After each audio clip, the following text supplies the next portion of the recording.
बहुत बहुत स्वागत है सभी का पढ़ी करो लाइन पर। आज की क्लास हमारी बहुत ही महत्वपूर्ण है क्योंकि आज की क्लास में हम BA third semester political science का पूरा मॉडल पेपर क्वेश्चन पेपर लेके आ चुका हूँ। ये जो मॉडल पेपर में पिछले 3 वर्षों के यूपी के जितने भी विश्वविद्यालय थे सभी पेपरों को एनालाइज किया। उन्हीं के आधार पर जितने भी आपके रिपीटेड क्वेश्चन थे उन सभी प्रश्नों को उठाकर विद आंसर के साथ आज की क्लास के माध्यम से कराने का प्रयास कर रहे हैं। यदि आपने अभी तक कुछ भी नहीं देखा, यदि यह कंप्लीट वीडियो आप देख लोगे तो आपका 80 से 90% पेपर या फिर पूरा का पूरा पेपर जो है इन्हीं प्रश्नों से आपका सॉल्व हो जाएगा। अन्य कोई भी आपको क्लास देखने की बिल्कुल भी आपको आवश्यकता नहीं पड़ेगी। पेपर आपका है पॉलिटिकल साइंस का, इसमें आपको पढ़ना है political process in India. UP के जितने भी विश्वविद्यालय है सभी का सिलेबस सेम है और यही आपको पढ़ना है। ठीक है, इसको मॉडल पेपर ना कह करके आप इंपॉर्टेंट क्वेश्चन आंसर भी कह सकते हो क्योंकि आपके संपूर्ण पाठ्यक्रम के जितने भी इंपॉर्टेंट क्वेश्चन आंसर थे उन सभी को उठाकर आज की क्लास के माध्यम से कराने का प्रयास कर रहे हैं। तो चलेगा ना ज़्यादा समय गाते हुए सीधे आज की क्लास के माध्यम से हम BA third semester political science के मॉडल पेपर के माध्यम से आज इंपॉर्टेंट क्वेश्चन से प्रस्तुत कर रहे हैं आप लोग के समक्ष। सभी विद्यार्थियों से निवेदन है, चैनल पर यदि फर्स्ट टाइम विजिट कर रहे हो तो वीडियो को लाइक कर देना, साथ में चैनल को भी सब्सक्राइब कर लेना क्योंकि मैं आप लोगों के लिए इतनी मेहनत करता हूँ, इसलिए आप लोग का भी इतना फर्ज बनता है कि चैनल को सब्सक्राइब जरूर करें। पेपर आपका 2 घंटा आपका समय दिया जाएगा। पूरा का पूरा पेपर जो है 75 नंबर का आयोजित करा जाएगा। कानपुर विश्वविद्यालय का पेपर जो है लगा हुआ है परसों, और वीर बहादुर सिंह पूर्वांचल विश्वविद्यालय, doctor Ram Manohar Lohia MGKVP, BU Jhansi, रज्जो विश्वविद्यालय प्रयागराज, आगरा विश्वविद्यालय और भी बहुत सारे विश्वविद्यालय जिसका सिलेबस सेम है, यही आपको क्वेश्चन देखने को मिलेंगे। ठीक है, वैसे मैं आपको बता दूं इसकी जो है चैप्टर्स क्लासें मैंने ऑलरेडी जो है कंप्लीट करा रखी है। टोटल इसमें 8 आपके यूनिट थी, 8 आपके चैप्टर थे, तो मैंने जो है इसकी 8 के 8 यूनिट जो है कंप्लीट करा रखी है। वीडियो की डिस्क्रिप्शन आपको प्लेलिस्ट का लिंक आपको मिल जाएगा, आप जाकर जो है इसके जो है चैप्टर्स क्लासें भी ले सकते हैं क्योंकि हमारी प्रत्येक क्लास कोई भी लंबी नहीं है। 20 से 25 मिनट की हमारी क्लास है, आप चाहे तो 2 घंटे के अंदर अंदर आप उसको भी सारा का सारा सिलेबस जो है देख सकते हो। ठीक है, चलिए सबसे पहले मैं सेक्शन ए के प्रश्नों को सोल्व करूंगा जो कि इसमें दिया हुआ है। सेक्शन ए में आपके जो क्वेश्चन आएंगे 10 क्वेश्चन आते हैं सेक्शन ए में, कुछ यूनिवर्सिटी में 5 ही आते हैं, कुछ यूनिवर्सिटी में 9 आते हैं। तो क्वेश्चन चाहे सेक्शन ए में जितने आए क्योंकि सभी प्रश्नों को देना अनिवार्य रहता है क्योंकि इसमें कोई भी आपका प्रश्न जो है एक्स्ट्रा आपका जो है नहीं रहता है। ठीक है, चलिए इसका पहला क्वेश्चन देखिएगा कि गठबंधन सरकार किसे कहते हैं। इस क्वेश्चन की 100% की गारंटी है कि आपके एग्जाम में फंसेगा। ठीक है, फिर इसमें अगला क्वेश्चन है कि दबाव समूह क्या है, इसका अर्थ क्या है आपको बताना है। फिर है लोकतंत्र में राजनीतिक दलों का जो है महत्व आपको बताना है। राजनीतिक दल किसे कहते हैं, आपके एग्जाम में क्वेश्चन बन सकता है, इसको परिभाषित कीजिए, इसके महत्व क्या है ये भी हम आपको बताएंगे आगे। तो सबसे पहले गठबंधन सरकार क्या है इसको समझ लीजिए, आपके एग्जाम में क्वेश्चन जो है बनेगा। तो गठबंधन सरकार क्या है, गठबंधन जिससे शब्द से स्पष्ट हो रहा है कि जब 2 या 2 से अधिक दल मिलकर एक जो है पार्टी बनाते हैं, सरकार बनाते हैं। ठीक है, क्योंकि स्पष्ट बहुमत पाने के लिए, जैसे कि सरकार को कोई स्पष्ट बहुमत नहीं मिलता है, जैसे कि बिहार में भी नतीजे आ चुके हैं, तो किसी के पास भी जो है स्पष्ट बहुमत बनाने के लिए सरकार के कह सकते हो उतना जो है स्पष्ट बहुमत नहीं है, ना तो बीजेपी के पास है ना ही जो है नीतीश सिंह के पास है। तो ये क्या करेंगे, ये जो है आपस में कह सकते हो गठबंधन करेंगे, तभी जो सरकार बना पाएंगे, तो इसी को हम कहते हैं गठबंधन सरकार। ठीक है, इसमें जो है 2 या 2 से अधिक इसमें दल भी शामिल हो सकते हैं, आपस में मिलकर जब कह सकते हो सरकार बनाते हैं तो इसी को हम गठबंधन सरकार कहते हैं। ये है इसकी सिंपल सी परिभाषा। यदि हम इसमें शाब्दिक शब्दों में यदि हम बात करें तो जब विधानसभा या लोकसभा में किसी दल को स्पष्ट बहुमत जो है प्राप्त नहीं होता है तब जो है क्या करते हैं वे लोग, तब जो है 2 या 2 से अधिक दल जो है आपस में मिलकर बहुमत प्राप्त करते हैं और सरकार का जो है गठन करते हैं, मतलब सरकार बनाते हैं, तो उसी को हम क्या है गठबंधन सरकार जो है कहा जाता है। बहुत ही सिंपल सी परिभाषा है। ठीक है, कोई भी क्वेश्चन को आपको रट्टा नहीं मारना है, केवल क्वेश्चन आपको समझ लेना है। ठीक है, तो गठबंधन सरकार क्या है, जब 2 या 2 से अधिक दल आपस में मिलकर जो है बहुमत प्राप्त करते हैं, सरकार बनाते हैं, इसी को हम गठबंधन सरकार कहते हैं। ऐसी सरकार का जो है एक न्यूनतम साझा कार्यक्रम होता है और उसी कार्यक्रम पर जो है सरकार कार्य करती है। गठबंधन जो है सरकार में शामिल सभी दलों को उचित जो है प्रतिनिधित्व जो है दिया जाता है। गठबंधन में जो है शामिल जो दल होते हैं ये सरकार में जो है शामिल हो जाते हैं या फिर जो है सरकार को बाहर से समर्थन भी जो है दे सकते हैं। कभी कभी क्या होता है कि सत्ता प्राप्त करने के लिए 2 या 2 से अधिक जो है दल मिलकर चुनाव जो है पूर्ण गठबंधन करते हैं और ऐसी स्थिति में जो उनके द्वारा मिलकर आपसी सहमत जो है बनाकर चुनाव जो है लड़ा जाता है और चुनाव के बाद सत्ता में आने के बाद जो है वे दल मिलकर जो है गठबंधन सरकार बनाते हैं। ठीक है, तो इस तरह से आपको इसके आपको लिखना है। और भी यहाँ से लिखा हुआ है कि गठबंधन सरकार जो है वह सरकार होती है जो एक या एक से अधिक, मतलब यह है गठबंधन देखो एक सरकार भी हो सकती है, दूसरी सरकार से आप कर लो, या फिर इससे ज़्यादा की भी हो सकती है। जब जो है दो या दो से अधिक दल आपस में मिलकर स्पष्ट बहुमत प्राप्त करते हैं और सरकार बनाते हैं, इसी को हम गठबंधन सरकार कहते हैं। सिंपल सी परिभाषा है, आपको अपने शब्दों में आपको लिखना है। अब यहाँ से अगला जो इसमें क्वेश्चन था कि दबाव समूह क्या है, आपके एग्जाम में क्वेश्चन बनेगा। ठीक है, दबाव समूह क्या है, आपके एग्जाम में क्वेश्चन बनेगा, जिसको हम प्रेशर ग्रुप कहते हैं इंग्लिश में। तो दबाव समूह जो है उन लोगों का समूह होता है। किन लोगों का समूह होता है? एक निश्चित उद्देश्य की पूर्ति वाले, मतलब जो है किन लोगों का समूह होता है? दबाव समूह जो है उन लोगों का समूह होता है जो कि सक्रिय रूप से जो है संगठित हैं और अपने जो है हितों को बढ़ावा देते हैं और उनके जो है प्रतिरक्षा करते हैं, या जो है समूह सरकार द्वारा जो है दबाव बनाकर लोग नीतियों को जो है बदलने की कोशिश करते हैं। आप ऐसे कह सकते हो जो दबाव समूह होते हैं, पहली बात तो ये लोग जो है चुनाव नहीं लड़ते हैं, लेकिन सरकार पे जो है प्रेशर डालते हैं। किस लिए प्रेशर डालते हैं? अपना कोई कार्य करवाना हो उसके लिए सरकार पर प्रेशर डालते हैं, तो इसी को हम दबाव समूह कहते हैं। ये सरकार पर जो है प्रेशर बनाए रखते हैं, अब ऐसे भी कह सकते हो। तो दबाव समूह क्या है? साझा हितों वालों का एक संगठित प्रयास भी हो सकता है, वैसे भी कह सकते हो, जो अपने हितों को बढ़ावा देने के लिए, क्योंकि उनके हो सकता है कुछ उनके हित जो कि सरकार के द्वारा कार्य नहीं किए जा रहे हैं, तो इन हितों को बढ़ावा देने के लिए जो दबाव समूह होते हैं आपस में मिलकर एक संगठन का निर्माण करते हैं और इस तरह से सरकार के ऊपर एक प्रेशर बनाते हैं, एक दबाव डालते हैं, जिससे वे जो सरकार है उनके हितों में कार्य करे। तो इसी को हम दबाव समूह कहते हैं। ठीक है, बहुत सारे हमारे विद्वान हैं इसकी परिभाषा को अपने अपने शब्दों में स्पष्ट किया है, और कुछ विद्वानों ने जो है दबाव समूह को अन्य नामों से भी जो है संबोधित किया है। जैसे कि कुछ विद्वान हैं जैसे कि दबाव समूह को लाबी कहा है, तो कुछ जो है विचारकों ने दबाव समूह के स्थान पर लाबी शब्द का प्रयोग किया है, क्योंकि दबाव समूह एक जो है लाबी के रूप में जो है कार्य करता है। फिर है कुछ विद्वानों ने इसको हित समूह या भी जो है दबाव समूह कहा है। तो कुछ विचारक जो है हित समूह या दबाव समूह को जो है एक ही मानते हैं, जैसे कि जौहरी, इन्होंने ये कहते हैं कि किसी भेदभाव के दोनों शब्दों का प्रयोग जो है किया जाता है, बिना किसी भेदभाव के, मतलब जो हित समूह है जो दबाव समूह है ये दोनों एक ही है, ये कहते हैं। यदि हम दबाव समूह की परिभाषा की बात करें विभिन्न विद्वानों के माध्यम से, जैसे कि यहाँ से जिगलर महोदय जी लिखते हैं, ये कहते हैं कि दबाव समूह एक संगठित समूह है। ये क्या है? एक संगठित समूह है जो अपने सदस्यों को औपचारिक ढंग से सरकारी पद पर जो है नियुक्त करने की कोशिश किए बिना, मतलब किसी को जो है अपना कोई इनको सत्ता नहीं हासिल करना है, उसको जो है नियुक्त करने की कोशिश नहीं करते हैं, उसके बिना ही सरकारी जो निर्णय होते हैं उसको प्रभावित करते हैं अपना कार्य करवाने के लिए। इसी को हम जो है प्रेशर ग्रुप कहते हैं, जो है दबाव समूह कहते हैं। ठीक है, यहाँ से मायरन महोदय जी लिखते हैं, ये कहते हैं कि हित या जो है दबाव समूह वे जो है स्वैच्छिक समूह है जो प्रकाशीय ढांचे के जो है बाहर हो, या फिर जो है सरकारी कर्मचारी की नियुक्ति या फिर जो है सार्वजनिक जो नीतियाँ है उसको अपनाए जाने, या फिर उसके जो प्रशासन है, जो निर्वाचन की जो प्रक्रिया है उसको प्रभावित करने का ये लोग प्रयास करते हैं। इसी को हम दबाव समूह कहते हैं। तो उपयुक्त परिभाषाओं के आधार पर हम कह सकते हैं कि दबाव समूह जो है वे हित समूह होते हैं जो शासकीय नीतियों को जो है अपने पक्ष में जो है प्रभावित करने के लिए, जो शासक है उसको अपने पक्ष में, ताकि हमारे जो कार्य है उनको करे सरकार, अपने पक्ष में करने के लिए औपचारिक और अनौपचारिक रूप से दोनों प्रकार से क्या करते हैं, संगठित होकर प्रयास करते हैं। इसी को हम जो है दबाव समूह कहते हैं। ठीक है, चलेगा। अब यहाँ से अगला क्वेश्चन देखिएगा कि राजनीतिक दल क्या है। क्वेश्चन आपके एग्जाम में बनेगा। राजनीतिक दल बहुत सारे आपके जो कि राजनीतिक दल हैं, तो वही आपके राजनीतिक दल होते हैं। तो राजनीतिक दल क्या है? पहली बात तो दबाव समूह जो कि कोई भी सत्ता हासिल नहीं करना चाहते हैं, लेकिन जो राजनीतिक दल होते हैं ये पहली बात तो सत्ता हासिल करना चाहते हैं। जो आपके नेता होते हैं, जो दल होते हैं, इनका कार्य रही रहता है कि हम अधिक से अधिक जो है बहुमत स्पष्ट करें और अपना सत्ता जो है हासिल करें, शासन करें।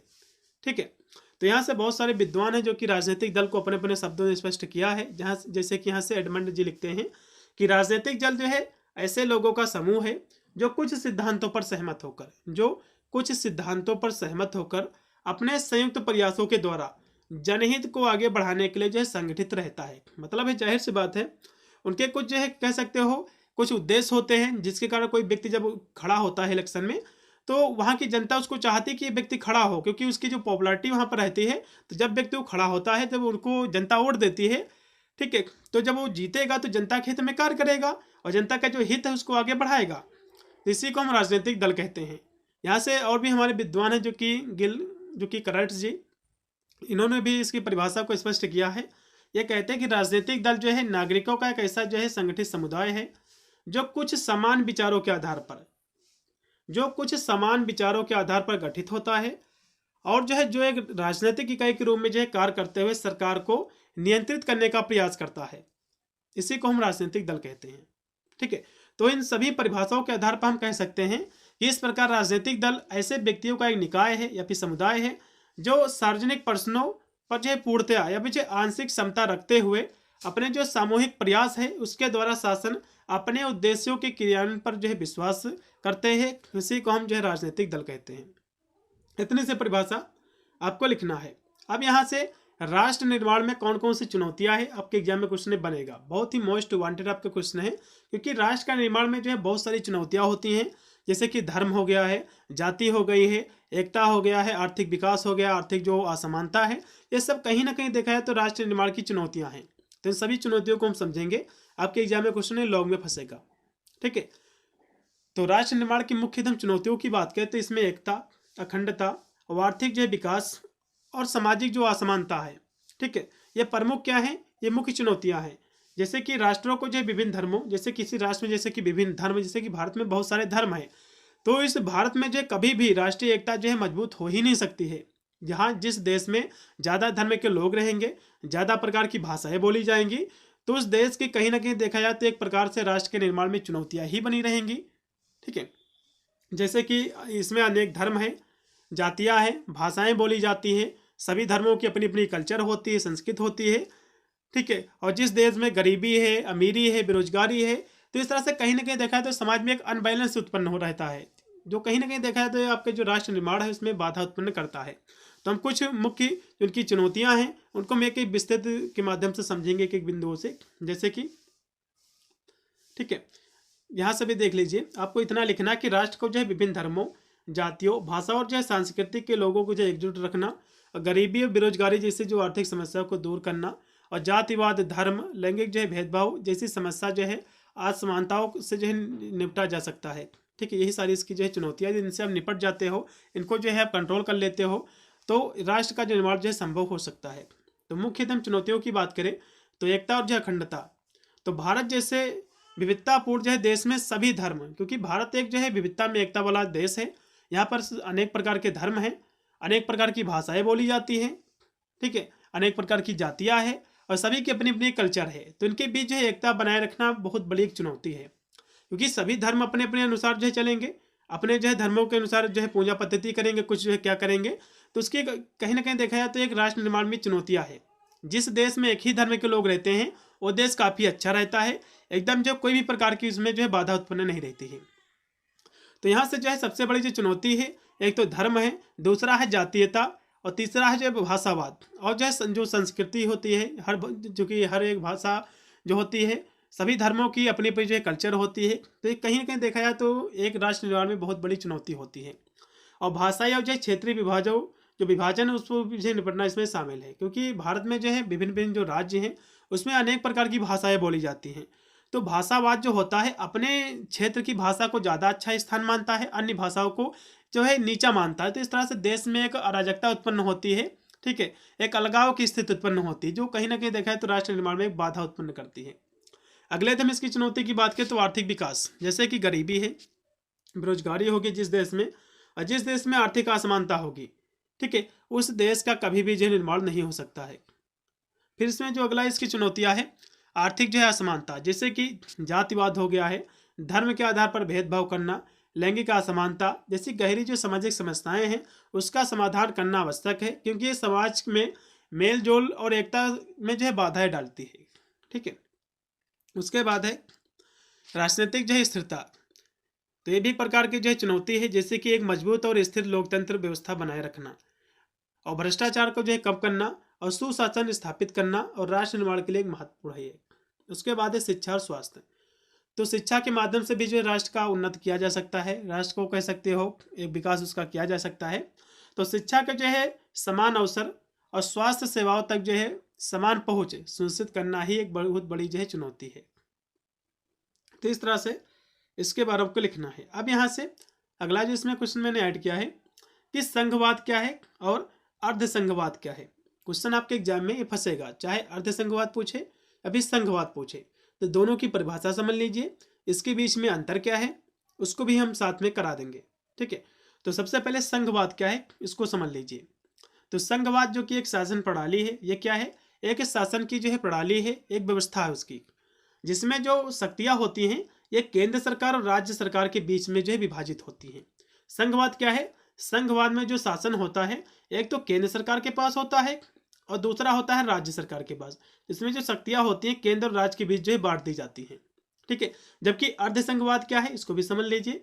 अर्धसंघवाद जो है एक ऐसी व्यवस्था है जहां जो है संघ और एकात्मक शासन के गुण होते हैं। एकात्मक शासन का मतलब यह होता है जैसे कि इसमें जो है सारी की सारी जो सत्ता होती है केवल केंद्र के पास होती है, राज्य के पास नहीं होती है, केंद्र के पास होती है। ठीक है, इसमें जो है एकात्मक शासन के गुण होते हैं जिसमें जो है केंद्र के पास अधिक सत्ता होती है। इसमें जो है केंद्र के पास अधिक सत्ता होती है। भारत को जो है अर्धसंघीय कहा जाता है क्योंकि इसमें जो है संघवाद की संरचना भी है लेकिन एकात्मक सरकार की विशेषता भी है, क्योंकि केंद्र सरकार जो है राज्य सरकार से ऊपर रहती है, इसलिए इसको भारत को अर्धसंघीय व्यवस्था कहा गया है, भारत में लागू है। ठीक है, और जैसे कि जो है मजबूत केंद्रीय जो है शक्ति भारत को मिलती है इसी के माध्यम से। अब यहाँ से हम और विस्तृत में इसके बारे में चर्चा करें कि संघवाद क्या है। तो संघवाद के मतलब यह होता है कि यह जो है शासन की एक व्यवस्था है, फिर उसकी एक प्रणाली है जिसके तहत जो शक्तियां हैं जो शासन की उसको जो है दो केंद्रों में बांटा गया है, एक जो है केंद्र सरकार को, दूसरा जो है राज्य सरकार को, इनके बीच में बांटा गया है। इसके हम विशेषताओं की बात करें तो शक्ति का विभाजन जो है केंद्रीय और राज्य स्तर के बीच में होता है इसमें, और दोनों जो है अपने अपने क्षेत्रों में जो है स्वतंत्र रूप से शासन करते हैं। अगले हम विशेषता की बात करें तो संविधान के तहत दोनों स्तर की जो है सरकारों के अधिकार क्षेत्र रूप से स्पष्ट जो है परिभाषित होते हैं। उसके बाद है नागरिक जो है दोनों स्तर की सरकारों के जो है शासन के अधीन होते हैं, या जो है व्यक्तिगत और स्थानीय स्वतंत्रता की रक्षा के लिए बिखरे हुए शक्ति केंद्रों को जो है बढ़ावा देते हैं। तो इस तरह से आपको लिखना है। अब यहाँ से अर्धसंघवाद क्या है इसको भी समझ लीजिए, आपके एग्जाम में क्वेश्चन जो बनेगा। अभी संघवाद मैंने आपको बताया है, अब अर्धसंघवाद क्या भी समझ लीजिए। तो यह जो एक ऐसी शासन की व्यवस्था है जिसमें जो है संघवाद और एकात्मक शासन दोनों के लक्षण होते हैं। संघवाद क्या, अभी मैंने आपको बताया कि सत्ता जो है केंद्र और राज्य की सरकार के बीच में जो है विभाजित होती है। ठीक है, और इसमें एकात्मक जो है शासन भी इसमें लक्षण इसमें शामिल होते हैं, मतलब जो है दोनों लक्षण शामिल होते हैं। जैसे कि जो केंद्र सरकार होगी इसको अधिक शक्तियां प्राप्त है और राज्य को जो है कम शक्तियां प्राप्त है। ठीक है, इसकी हम विशेषताओं की बात करें तो शक्तियों का विभाजन होता है, लेकिन जो केंद्र सरकार होती है उसके पास अधिक जो है पावर होती है, शक्ति होती है। अगले दिन हम इसकी विशेषता की बात करें तो इसमें जो है एकात्मक जो है सरकार को मजबूत जो है केंद्रीय इसमें तत्व होता है। उसके बाद है भारत के संदर्भ में इसे जो है ऐसा जो है संघ कहा जाता है जिसमें जो एकात्मक झुकाव होता है, क्योंकि संविधान जो है केंद्रों को राज्य की तुलना में जो है अधिक मजबूत मानता है। ठीक है, क्योंकि जो केंद्र सरकार होती है राज्य की तुलना में अधिक पावरफुल होती है क्योंकि पूरे भारत पर शासन करती है। तो इस तरह से आपको लिखना है। एग्जाम में क्वेश्चन किस प्रकार आएगा, जैसे कि संघवाद क्या है इसकी विशेषता बताइए, तो विशेषता इस तरह से आपको लिखना है। अर्धसंघवाद की विशेषता भी पूछ सकता है और संघवाद की भी, तो दोनों को आपको लिखना है। फिर यहाँ से अगला जो क्वेश्चन है कि न्यायिक जो है पुनर्लोकन से अब क्या तात्पर्य है आपका, क्वेश्चन आपके एग्जाम में फंसेगा। उसके बाद है सेल्फ गवर्नमेंट क्या है, जिसको हम स्थानीय स्वशासन कहते हैं। क्वेश्चन बहुत ही मोस्ट पावरफुल आपके क्वेश्चन है, सभी विश्वविद्यालय क्वेश्चन आपके रिपीट होते हैं। तो सबसे पहले न्यायिक जो है पुनरावलोकन क्या है इसको समझ लीजिए, जुडिशियल जिसको हम रिव्यू कहते हैं। तो यह जो है सत्ता की वह शक्ति है जिसके तहत न्यायालय जो है विधायिका के द्वारा कानून और कार्यपालिका के द्वारा जारी किए गए आदेशों की संवैधानिक जांच जो है कर सकते हैं। मतलब जो है न्यायिक पुनरावलोकन जो है एक शक्ति है जिसके तहत जो आपकी न्यायालय होता है, जो विधायिका होती है, इसके द्वारा जो भी कानून लागू किए गए हैं, ठीक है, तो इस तरह से जो है कार्यपालिका के द्वारा जो है इसकी जांच जो है कर सकता है। जांच किस लिए करेगा, जैसे कि यदि कोई कानून जो है संविधान के खिलाफ हो गया है, ऐसा कानून लागू हो गया है, ऐसी जो है व्यवस्था लागू कर दी गई है जो संविधान के खिलाफ है, लोगों को इससे जो है काफ़ी नुकसान हो रहा है, तो यदि जो है न्यायालय उसे असंवैधानिक और जो है असामान्य मानता है या फिर उसमें कोई कमी है, संविधान के कह सकते हो अनुरूप नहीं है, तो जो है जो न्यायालय होगा उसको असंवैधानिक और असामान्य घोषित कर सकता है, या जो है लोकतंत्र और कानून के शासन को बनाए रखने के लिए सबसे महत्वपूर्ण तंत्र है। ठीक है, इस तरह से आपको लिखना है। अब यहाँ से अगला जो इसमें क्वेश्चन की स्थानीय स्वशासन क्या है, इसको भी समझ लीजिए। स्थानीय स्वशासन, तो स्थानीय स्वशासन की जब बात आती है तो आपके मन में बहुत सारे सवाल उठते हैं। जैसे कि सरकारें जो होती हैं, एक होता है केंद्र सरकार, उसके बाद आती है आपका राज्य सरकार, उसके बाद आपकी आती है जो तीसरे स्तर की सरकार होती है, इसी को हम स्थानीय स्वशासन के अंतर्गत हम रखते हैं। ठीक है, इसमें जैसे कि जो पंचायत की होती है हर गांव गांव में, और जो नगर पालिका होती है, तो स्थानीय स्वशासन में यही सारी जो है कह सकते हो इस तरह की जो है शासन व्यवस्था आती है। तो स्थानीय जो स्वशासन क्या है, इसका अर्थ है कि स्थानीय स्तर पर लोगों को अपने प्रशासन का अधिकार देना। जैसे कि पंचायती राज में जो है पंचायत, ग्राम पंचायत, और स्थानीय शासन का अर्थ होता है कि सभी नागरिक को अपने ऊपर का जो है शासन, अर्थात जो है लोगों की अपनी अपनी जो है शासन जो है व्यवस्था, इसी को हम स्थानीय स्वशासन कहते हैं। ठीक है, तो इस तरह से आपको लिखना है। और भी यहाँ से लिखा हुआ है, प्राचीन काल में भारत में जो है केंद्र और राज्य के अतिरिक्त तीसरे स्तर पर एक ऐसी सरकार है जिसके संपर्क में नगर आपके हैं, जो गांव हैं, इसमें जो है निवासी आते हैं। ये अपना जो है प्रधान चुनते हैं, और प्रधान से काफ़ी ये लोग परिचित भी रहते हैं, इसीलिए इनको जो है कह सकते हो स्थानीय स्वशासन कहा गया है। यहाँ का स्थानीय मतलब होता है आप जिस स्थान पर रहते हो उसी के करीब करीब आपका जो शासन रहेगा, आपके गांव की देखभाल करेगा। जैसे कि कोई भी कार्य हो तो सारा कार्य करेगा, आप उस व्यक्ति को परिचित जान भी रहे होंगे, उसके आप घर पर भी जा सकते हो। आप निर्णय लेने के लिए कोई भी कह सकते हो, आप उसमें 5 साल में यदि कोई कार्य नहीं कर रहा तो आप दूसरा भी बदल सकते हो, जैसे कि सरकारों में आप करते हो। ठीक है, क्योंकि कोई भी सरकार रहती है, जैसे कि केंद्र सरकार है, तो यहाँ इतना कार्य गांव में सही से नहीं करवा पाती जितना कि प्रधान लोग करवा देंगे, तो इसीलिए इसको जो है स्थानीय स्वशासन कहा गया है। ठीक है, तो इस तरह से आपको लिखना है। तो इस स्तर के सरकार को जो स्थानीय स्वशासन कहा जाता है, क्योंकि यह जो व्यवस्था स्थानीय निवासियों को अपना जो है शासन प्रबंधन करने का अवसर प्रदान करती है। और इसके अतिरिक्त मुख्यतः जो ग्राम जो वासी हैं उनके लिए जो है ग्राम पंचायत, और नगर वासियों के लिए जो कस्बा होती है उसमें नगर पालिका का जो उल्लेख है। इन जो है संस्थानों के द्वारा स्थानीय आवश्यकताओं की पूर्ति और स्थानीय जो समस्याएं होती हैं उसका समाधान किया जाता है। जैसे कि जो गांव में जो सड़कें नालियाँ बनवाना, पानी की निकासी करवाना, लाइट की व्यवस्था करवाना, तो इस तरह के सारे कार्य जो है इसके समाधान जो है किए जाते हैं। व्यवहारिक रूप से सभी जो है कार्य जिनका जो है संपादन वर्तमान समय में ग्राम पंचायत, जिला पंचायत, नगर पालिका, नगर निगम आदि के द्वारा किया जाता है, वे सभी क्या है स्थानीय स्वशासन के अंतर्गत ही आती हैं। ठीक है, तो इस तरह से आपको लिखना है। तो स्थानीय स्वशासन के अंतर्गत क्या आता है, एक आता है ग्रामीण क्षेत्र, जैसे इसमें जो है ग्राम पंचायत होती है, जनपद पंचायत होती है, जिला पंचायत होता है, और जो इसमें जो नगरीय क्षेत्र होता है इसमें नगर निगम आता है, नगर पंचायत आता है और नगर पंचायत आता है। ठीक है, तो ये इसके जो है सारे इसमें कार्य रहते हैं। अब यहाँ से जातिवाद क्या है इसको समझेंगे, फिर है भ्रष्टाचार क्या है, करप्शन, फिर है धर्मनिरपेक्षता क्या है। ये तीनों के तीनों क्वेश्चन जो है मोस्ट वांटेड हैं, आपके एग्जाम में जो है बनेंगे। तो सबसे पहले जातिवाद क्या है इसको समझ लीजिए, आपके एग्जाम में क्वेश्चन बनेगा। तो जातिवाद जो एक ऐसी विचारधारा है जो जाति के आधार पर भेदभाव को जो है बढ़ावा देती है। जातिवाद क्या है, एक प्रकार की विचारधारा है जो जाति के आधार पर भेदभाव करती है सभी जो है जातियों से। या जो है जातिवाद जो है यह मानती है कि एक जाति दूसरे जातियों से श्रेष्ठ है, मतलब हम जो है अपनी जाति को, जैसे उच्च जो जाति हैं ये अपने आप को मानती है कि हम इनसे नीचे वाली जातियों से काफ़ी हम श्रेष्ठ हैं, इनसे अच्छे हैं। ठीक है, यह एक सामाजिक व्यवस्था है जो जन्म के आधार पर जो लोगों को अलग अलग जो समूह में बांटती है, क्योंकि आप जिस जाति में पैदा हो जाओगे आप उसी जाति के कहलाओगे। ठीक है, जिससे जो है असमानता, तनाव, संघर्ष पैदा होता है, और जातिवाद के कारण समाज में जो सामाजिक विभाजन होता है, और लोग जो है अपनी जाति को सबसे श्रेष्ठ मानते हैं, जबकि अन्य जो जातियाँ होती हैं उनके जो हित होते हैं उनकी जो है अनदेखा करते हैं। तो इस तरह से कहीं ना कहीं देखा है तो समाज में एक तनाव उत्पन्न होता है, संघर्ष पैदा होता है। ठीक है, इस तरह से आपको लिखना है। अब यहाँ से भ्रष्टाचार क्या है, इसके कारण क्या है, इसके निवारण क्या है, एग्जाम में क्वेश्चन बनेगा, तो इसको भी समझ लीजिए। भ्रष्टाचार का मतलब होता है कि अनुचित या जो है अवैध तरीके से धन, शक्ति, लाभ प्राप्त करना। इसमें जो है रिश्वत लेना भी शामिल है, अनुचित लाभ भी है उठाना, और गलत तरीके से जो है काम करवाना भी इसमें शामिल है। जैसे कि कोई अधिकारी जो है बैठा हुआ है सत्ता पर, वो जो है आपका कार्य नहीं कर रहा है, आपसे रुपया ज़्यादा ले तब आपका कार्य करवाए, तो ये सब भ्रष्टाचार ही है। ठीक है, जिस व्यक्ति का भ्रष्ट आचरण हो जाता है इसी को हम भ्रष्टाचार कहते हैं।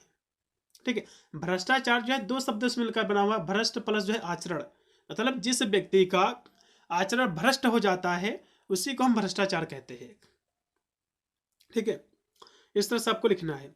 यदि हम इसके कारण की बात करें तो इसके भ्रष्टाचार के बहुत सारे कारण होते हैं, जैसे कि लालच और जो है अनैतिकता, मतलब जो है भ्रष्टाचार इसलिए होता है जैसे कि कोई पद पर बैठा हुआ है, किसी व्यक्ति की जो है पेमेंट कम है, ठीक है, तो जाहिर सी बात है लालच के कारण जो है भ्रष्टाचार करेगा, कहेगा इतने कार्य जो है रुपए दे दो हमको, आपका कार्य जो हम करवा देंगे। तो ये सभी जो है भ्रष्टाचार को जो कि इसके कारण है सारे। और भी हैं, जैसे कि कानून का जो है कमजोर पालन, जब कानून इस पर सख्ती नहीं करेगा, क्योंकि कोई भी जो है भ्रष्टाचार चाहे जितने भी हो, कोई भ्रष्टाचार में जब बंद होता ज़्यादा है उसको कोई विशेष इतनी लंबी कोई सजा ही नहीं है, उधर बंद हुआ तो उधर 1 महीने के अंदर छूट आया। तो इस तरह से कहीं ना कहीं देखा जाए जो कमजोर जो शासन व्यवस्था है इसके कारण भी जो है भ्रष्टाचार को बढ़ावा मिलता है। उसके बाद है सामाजिक और आर्थिक जो है असमानता, ये भी इसका कारण है। फिर है पारदर्शिता की जो है कमी, ठीक है, तो इस तरह से आपको लिखना है। इसके हम उपाय की बात करें तो इसके जो भ्रष्टाचार को कैसे जो है उसको दूर किया जा सकता है, तो इसको भी समझ लीजिए। जैसे कि जो शासन है, जो कानून है उसको सख्त बनाया जाए और उनको जो है सही ढंग से उसका पालन किया जाए, तो जो भ्रष्टाचार उसको दूर किया जा सकता है, ठीक है, उसमें कमी लाई जा सकती है। उसके बाद है शिक्षा और नैतिक जो है मूल्यों को बढ़ावा देकर भी इसको उपाय किया जा सकता है। और शासन जो है, जो प्रशासन, इसमें जो है पारदर्शिता लाना, इसके माध्यम से भी इसमें कमी ला सकते हो।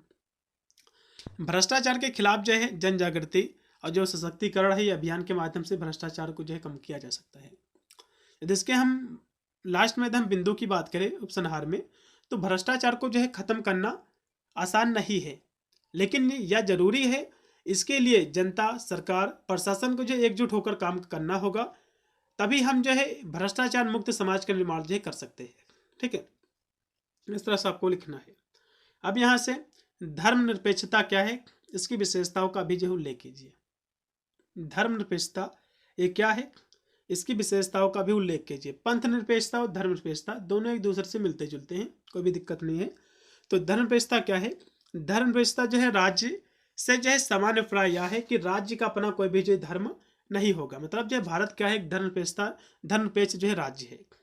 ठीक है, तो इसका अर्थ क्या है कि धर्मनिरपेक्ष राज्य से अभिप्राय यह होता है कि राज्य का अपना कोई भी जो धर्म नहीं होगा, वह जो है अपने कार्यों के लिए धर्म को आधार नहीं बनाएगा, तथा जो धर्म के आधार पर अपने नागरिकों के साथ कोई भी भेदभाव नहीं करेगा, और राज्य के द्वारा धर्म को राजनीति से जो है पूर्णतया पृथक रखेगा, दूर रखेगा। इसी को हम जो है धर्मनिरपेक्षता कहते हैं। ठीक है, इतनी सी परिभाषा आपको लिखना है। राजनीतिक क्षेत्र में धर्मनिरपेक्षता से अभिप्राय है कि राज्य के अधिकारियों की नियुक्ति व जो है चुनाव, शासन की जो है नीतियाँ, शासन के द्वारा आर्थिक जो सहायता आदि जो है धर्म के आधार पर नहीं की जाएगी। मतलब जो है जैसे कोई भी कार्य करवाना है तो धर्म के आधार पर ये नहीं देखा जाएगा कौन हिंदू कौन मुस्लिम है, तो किसी व्यक्ति के साथ जब कोई भी भेदभाव ना किया जाए धर्म के आधार पर, इसी को हम जो है धर्मनिरपेक्षता कहते हैं। ठीक है, लेकिन आज स्थिति क्या हो गई है, धर्मनिरपेक्षता के तहत ये भी कहा गया है कि जो राजनीति जो पार्टियां हैं या फिर जो है राजनीति से धर्म को अलग रखा जाएगा। लेकिन आज क्या है, धर्म का आड़ा लेके ही आज जो है राजनीतियां, जो पार्टी है राजनीतिक, ये सफल हो रही हैं। ठीक है, तो यहाँ से वही चीज लिखा हुआ है कि राज्य का जो है कोई जो है धर्म ना हो, न्यायालय द्वारा जो है धर्म के आधार पर कोई भी जो है भेदभाव ना किया जाए। राज्य के द्वारा नागरिक को जो है अधिकार दिया जाना चाहिए कि कोई भी नागरिक अपनी इच्छा के अनुसार किसी भी धर्म को जो है अपना सकता है और किसी भी धर्म को जो है त्याग कर सकता है, उसको छोड़ सकता है। हम कह सकते हैं कि राज्य जो है धार्मिक आधार पर कोई भेदभाव न करे और सभी जो नियुक्तियों जो है जो समान योग्यता हैं उसके आधार पर किया जाना चाहिए। और विभिन्न जो विचारक ने जो है धर्मनिरपेक्षता की विशेषता को जो है अपने अपने शब्दों में स्पष्ट किया है। तो यहाँ से इसकी विशेषताओं को समझेंगे। उससे पहले हमारे कुछ विद्वान हैं जो कि इसकी परिभाषा को स्पष्ट किया है, जैसे कि राधा कृष्ण महोदय। ये लिखते हैं कि धर्मनिरपेक्षता जो होने का तात्पर्य है कि अधर्मी होना या जो है संकुचित धार्मिक पर चलना नहीं होता है। अर्थात जो है तात्पर्य यह है कि आध्यात्मिक जो होना होता है। मतलब इसका ये है, ये कहते हैं कि धर्मनिरपेक्षता होने का तात्पर्य अधर्मी होना नहीं है कि आप धर्म ही छोड़ दो, धर्म आप अपनाओ ही नहीं। इनका मतलब है कि धर्मनिरपेक्षता का मतलब ये नहीं कि आप बिना धर्म के रहो, बल्कि इसका मतलब तो ये है कि आप आध्यात्मिक होना है व्यक्ति का। ठीक है, अगली परिभाषा यहाँ से वेंकट जी लिखते हैं, वेंकट रमन जी ये कहते हैं कि ऐसा राज्य ना तो धार्मिक होता है ना ही जो है धर्म विरोधी होता है, या जो है धार्मिक क्रियाओं और मतांतरों से जो है परे और जो है धार्मिक मामलों से जो है तटस्थ रहता है। ठीक है।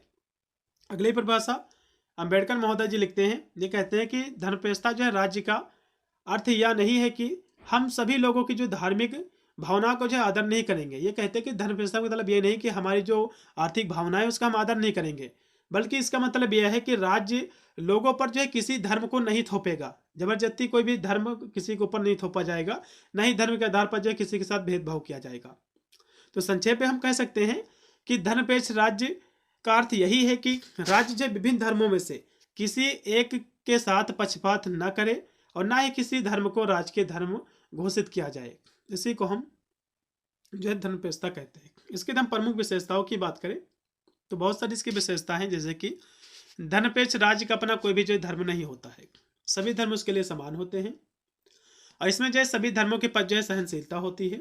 धर्मनिरपेक्षता राज्य जो है अधर्मी नहीं होता है, मतलब धर्मनिरपेक्ष जो राज्य होता है यह धर्मी राज्य नहीं होता है। इसमें सभी धर्म अपने अपने धर्म को मानते हैं। यह जो है लोकतंत्र का जो पक्षपाती होता है। इसमें जो है धार्मिक शिक्षा का निषेध होता है, क्योंकि धर्मनिरपेक्ष जो राज्य होता है इसमें धार्मिक शिक्षा नहीं दी जा सकती, लेकिन भारत ऐसा राज्य है, ऐसा देश है, इसमें सभी धर्मों की धार्मिक शिक्षा दी जाती है।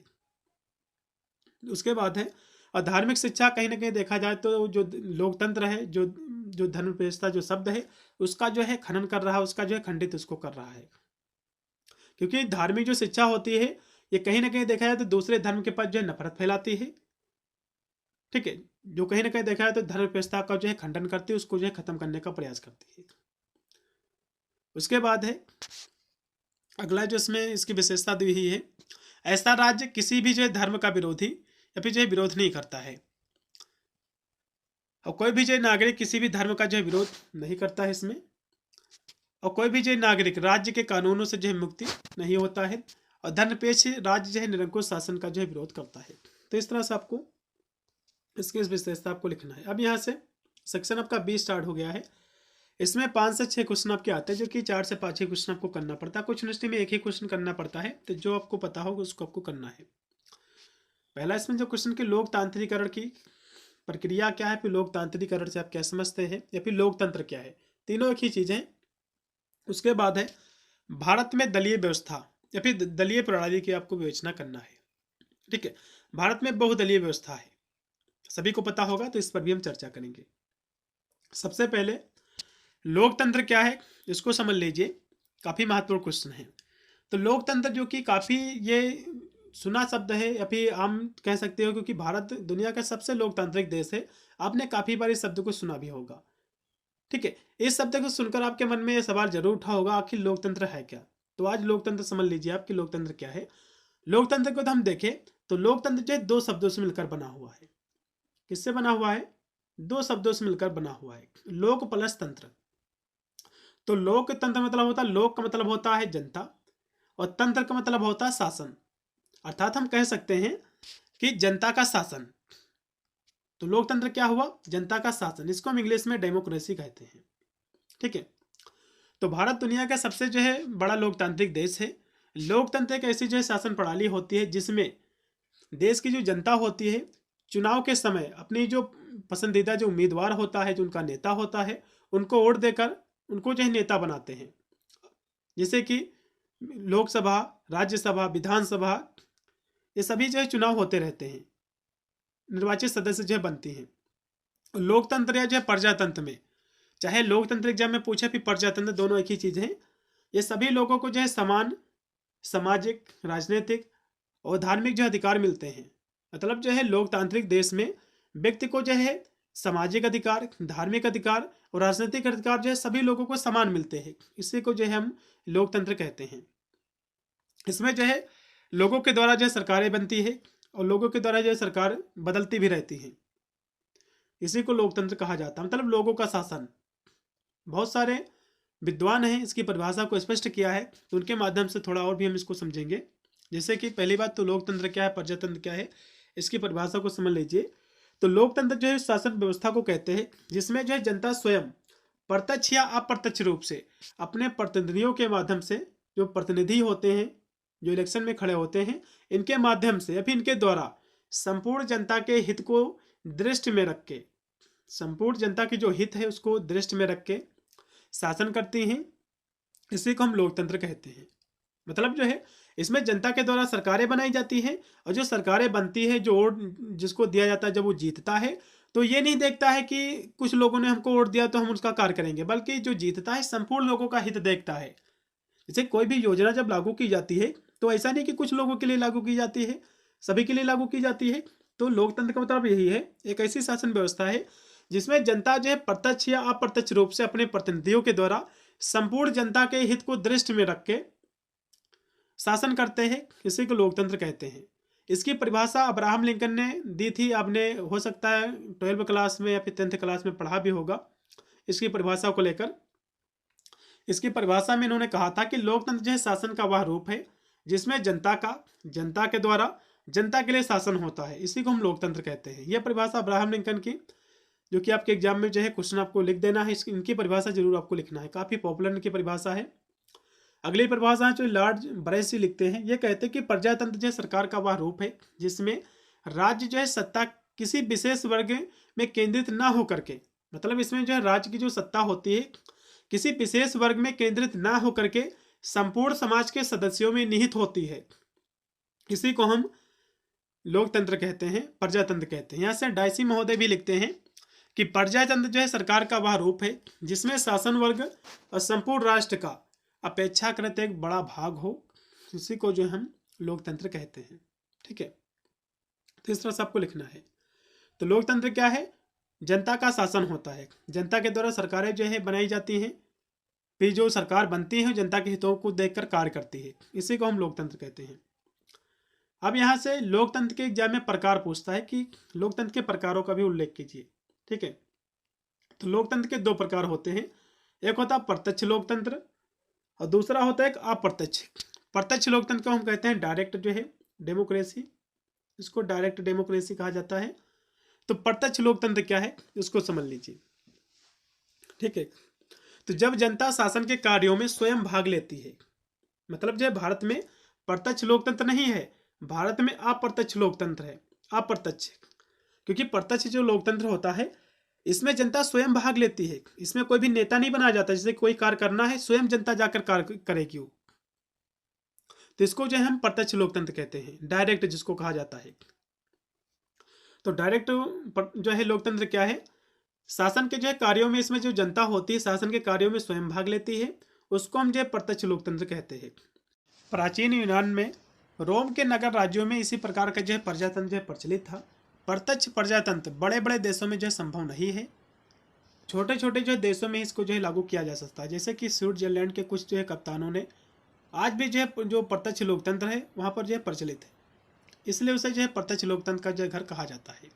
ठीक है, अब प्रत्यक्ष जो लोकतंत्र है आपको समझ में आ गया होगा कि प्रत्यक्ष लोकतंत्र क्या है। इसमें जनता जो है स्वयं कार्यों में जो है भाग लेती है।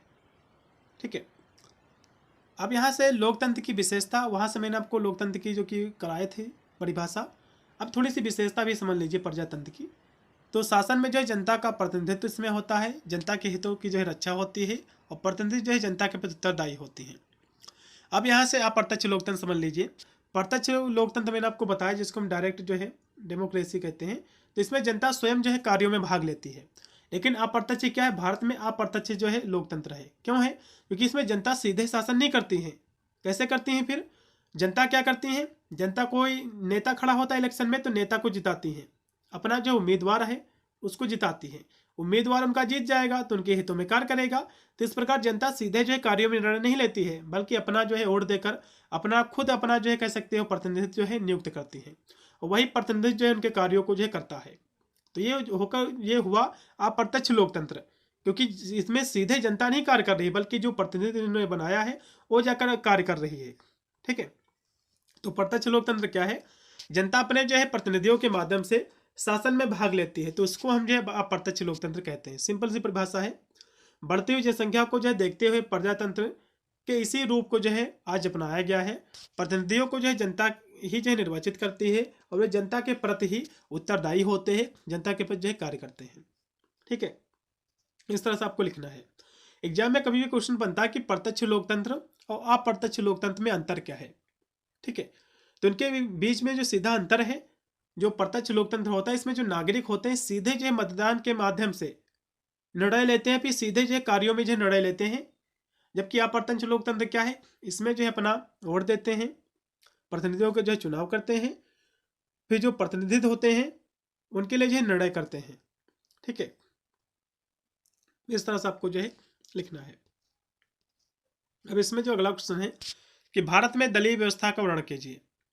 तो भारत में जो है बहुदलीय व्यवस्था है, मल्टी पार्टी सिस्टम जो है भारत में ये व्यवस्था है, बहुदलीय व्यवस्था है, जो भारत की जो विशाल सामाजिक, भौगोलिक, सांस्कृतिक विविधता को जो है दर्शाती है। इस प्रणाली का विकास जो है समय के साथ हुआ और इसके जो है इसमें कई जो है राष्ट्रीय क्षेत्रीय दल भी इसमें शामिल है, जो भारतीय लोकतंत्र की केंद्रीय विशेषता है। ठीक है, तो इसके बाद हमको लिखना है कि बहुदलीय व्यवस्था कैसी जो है राजनीतिक जो है प्रणाली है, जिसमें दो या दो से अधिक राजनीतिक दल जो है चुनाव में भाग लेते हैं और सत्ता के लिए जो प्रतिस्पर्धा करते हैं, मतलब संघर्ष करते हैं। तो बहुदलीय व्यवस्था क्या है? तो बहुदलीय, बहु मतलब होता अधिक, दलीय मतलब होता दल। तो भारत में जो कि बहुदलीय व्यवस्था है, क्योंकि भारत में बहुत सारी पार्टियां हैं, अपना चुनाव लड़ती हैं सत्ता हासिल करने के लिए। कांग्रेस है, बीजेपी है, ठीक है, और है कह सकते हो और भी पार्टियां हैं। तो इस तरह से क्या करती हैं, भारत में बहुदलीय पार्टी है, यहाँ से बहुत सारी इसमें पार्टियां हैं और जो है चुनाव लड़ती हैं और एक दूसरे के बीच इनके बीच प्रतिस्पर्धा होता है, संघर्ष होता है। ये सब पार्टियां अपने आप को जो है जीतने का प्रयास करती हैं। कोई इनको जो है गलत कहता है, कोई इनको गलत कहता है, कोई कहेंगे हम ये कर देंगे, कोई कहेंगे हम ये कर देंगे। तो इस तरह से कहीं ना कहीं देखा है तो अपना जो है उल्लू सीधा करने के लिए, अपना शासन करने के लिए, ठीक है, जीतने के लिए इस तरह के जो है वादे करते रहते हैं। तो इसी को हम बहुदलीय व्यवस्था कहते हैं। जिस देश में एक से अधिक दल जो है चुनाव लड़ते हैं और सत्ता हासिल करने का प्रयास करते हैं, इसी को हम बहुदलीय व्यवस्था कहते हैं। सिंपल सी परिभाषा है एकदम।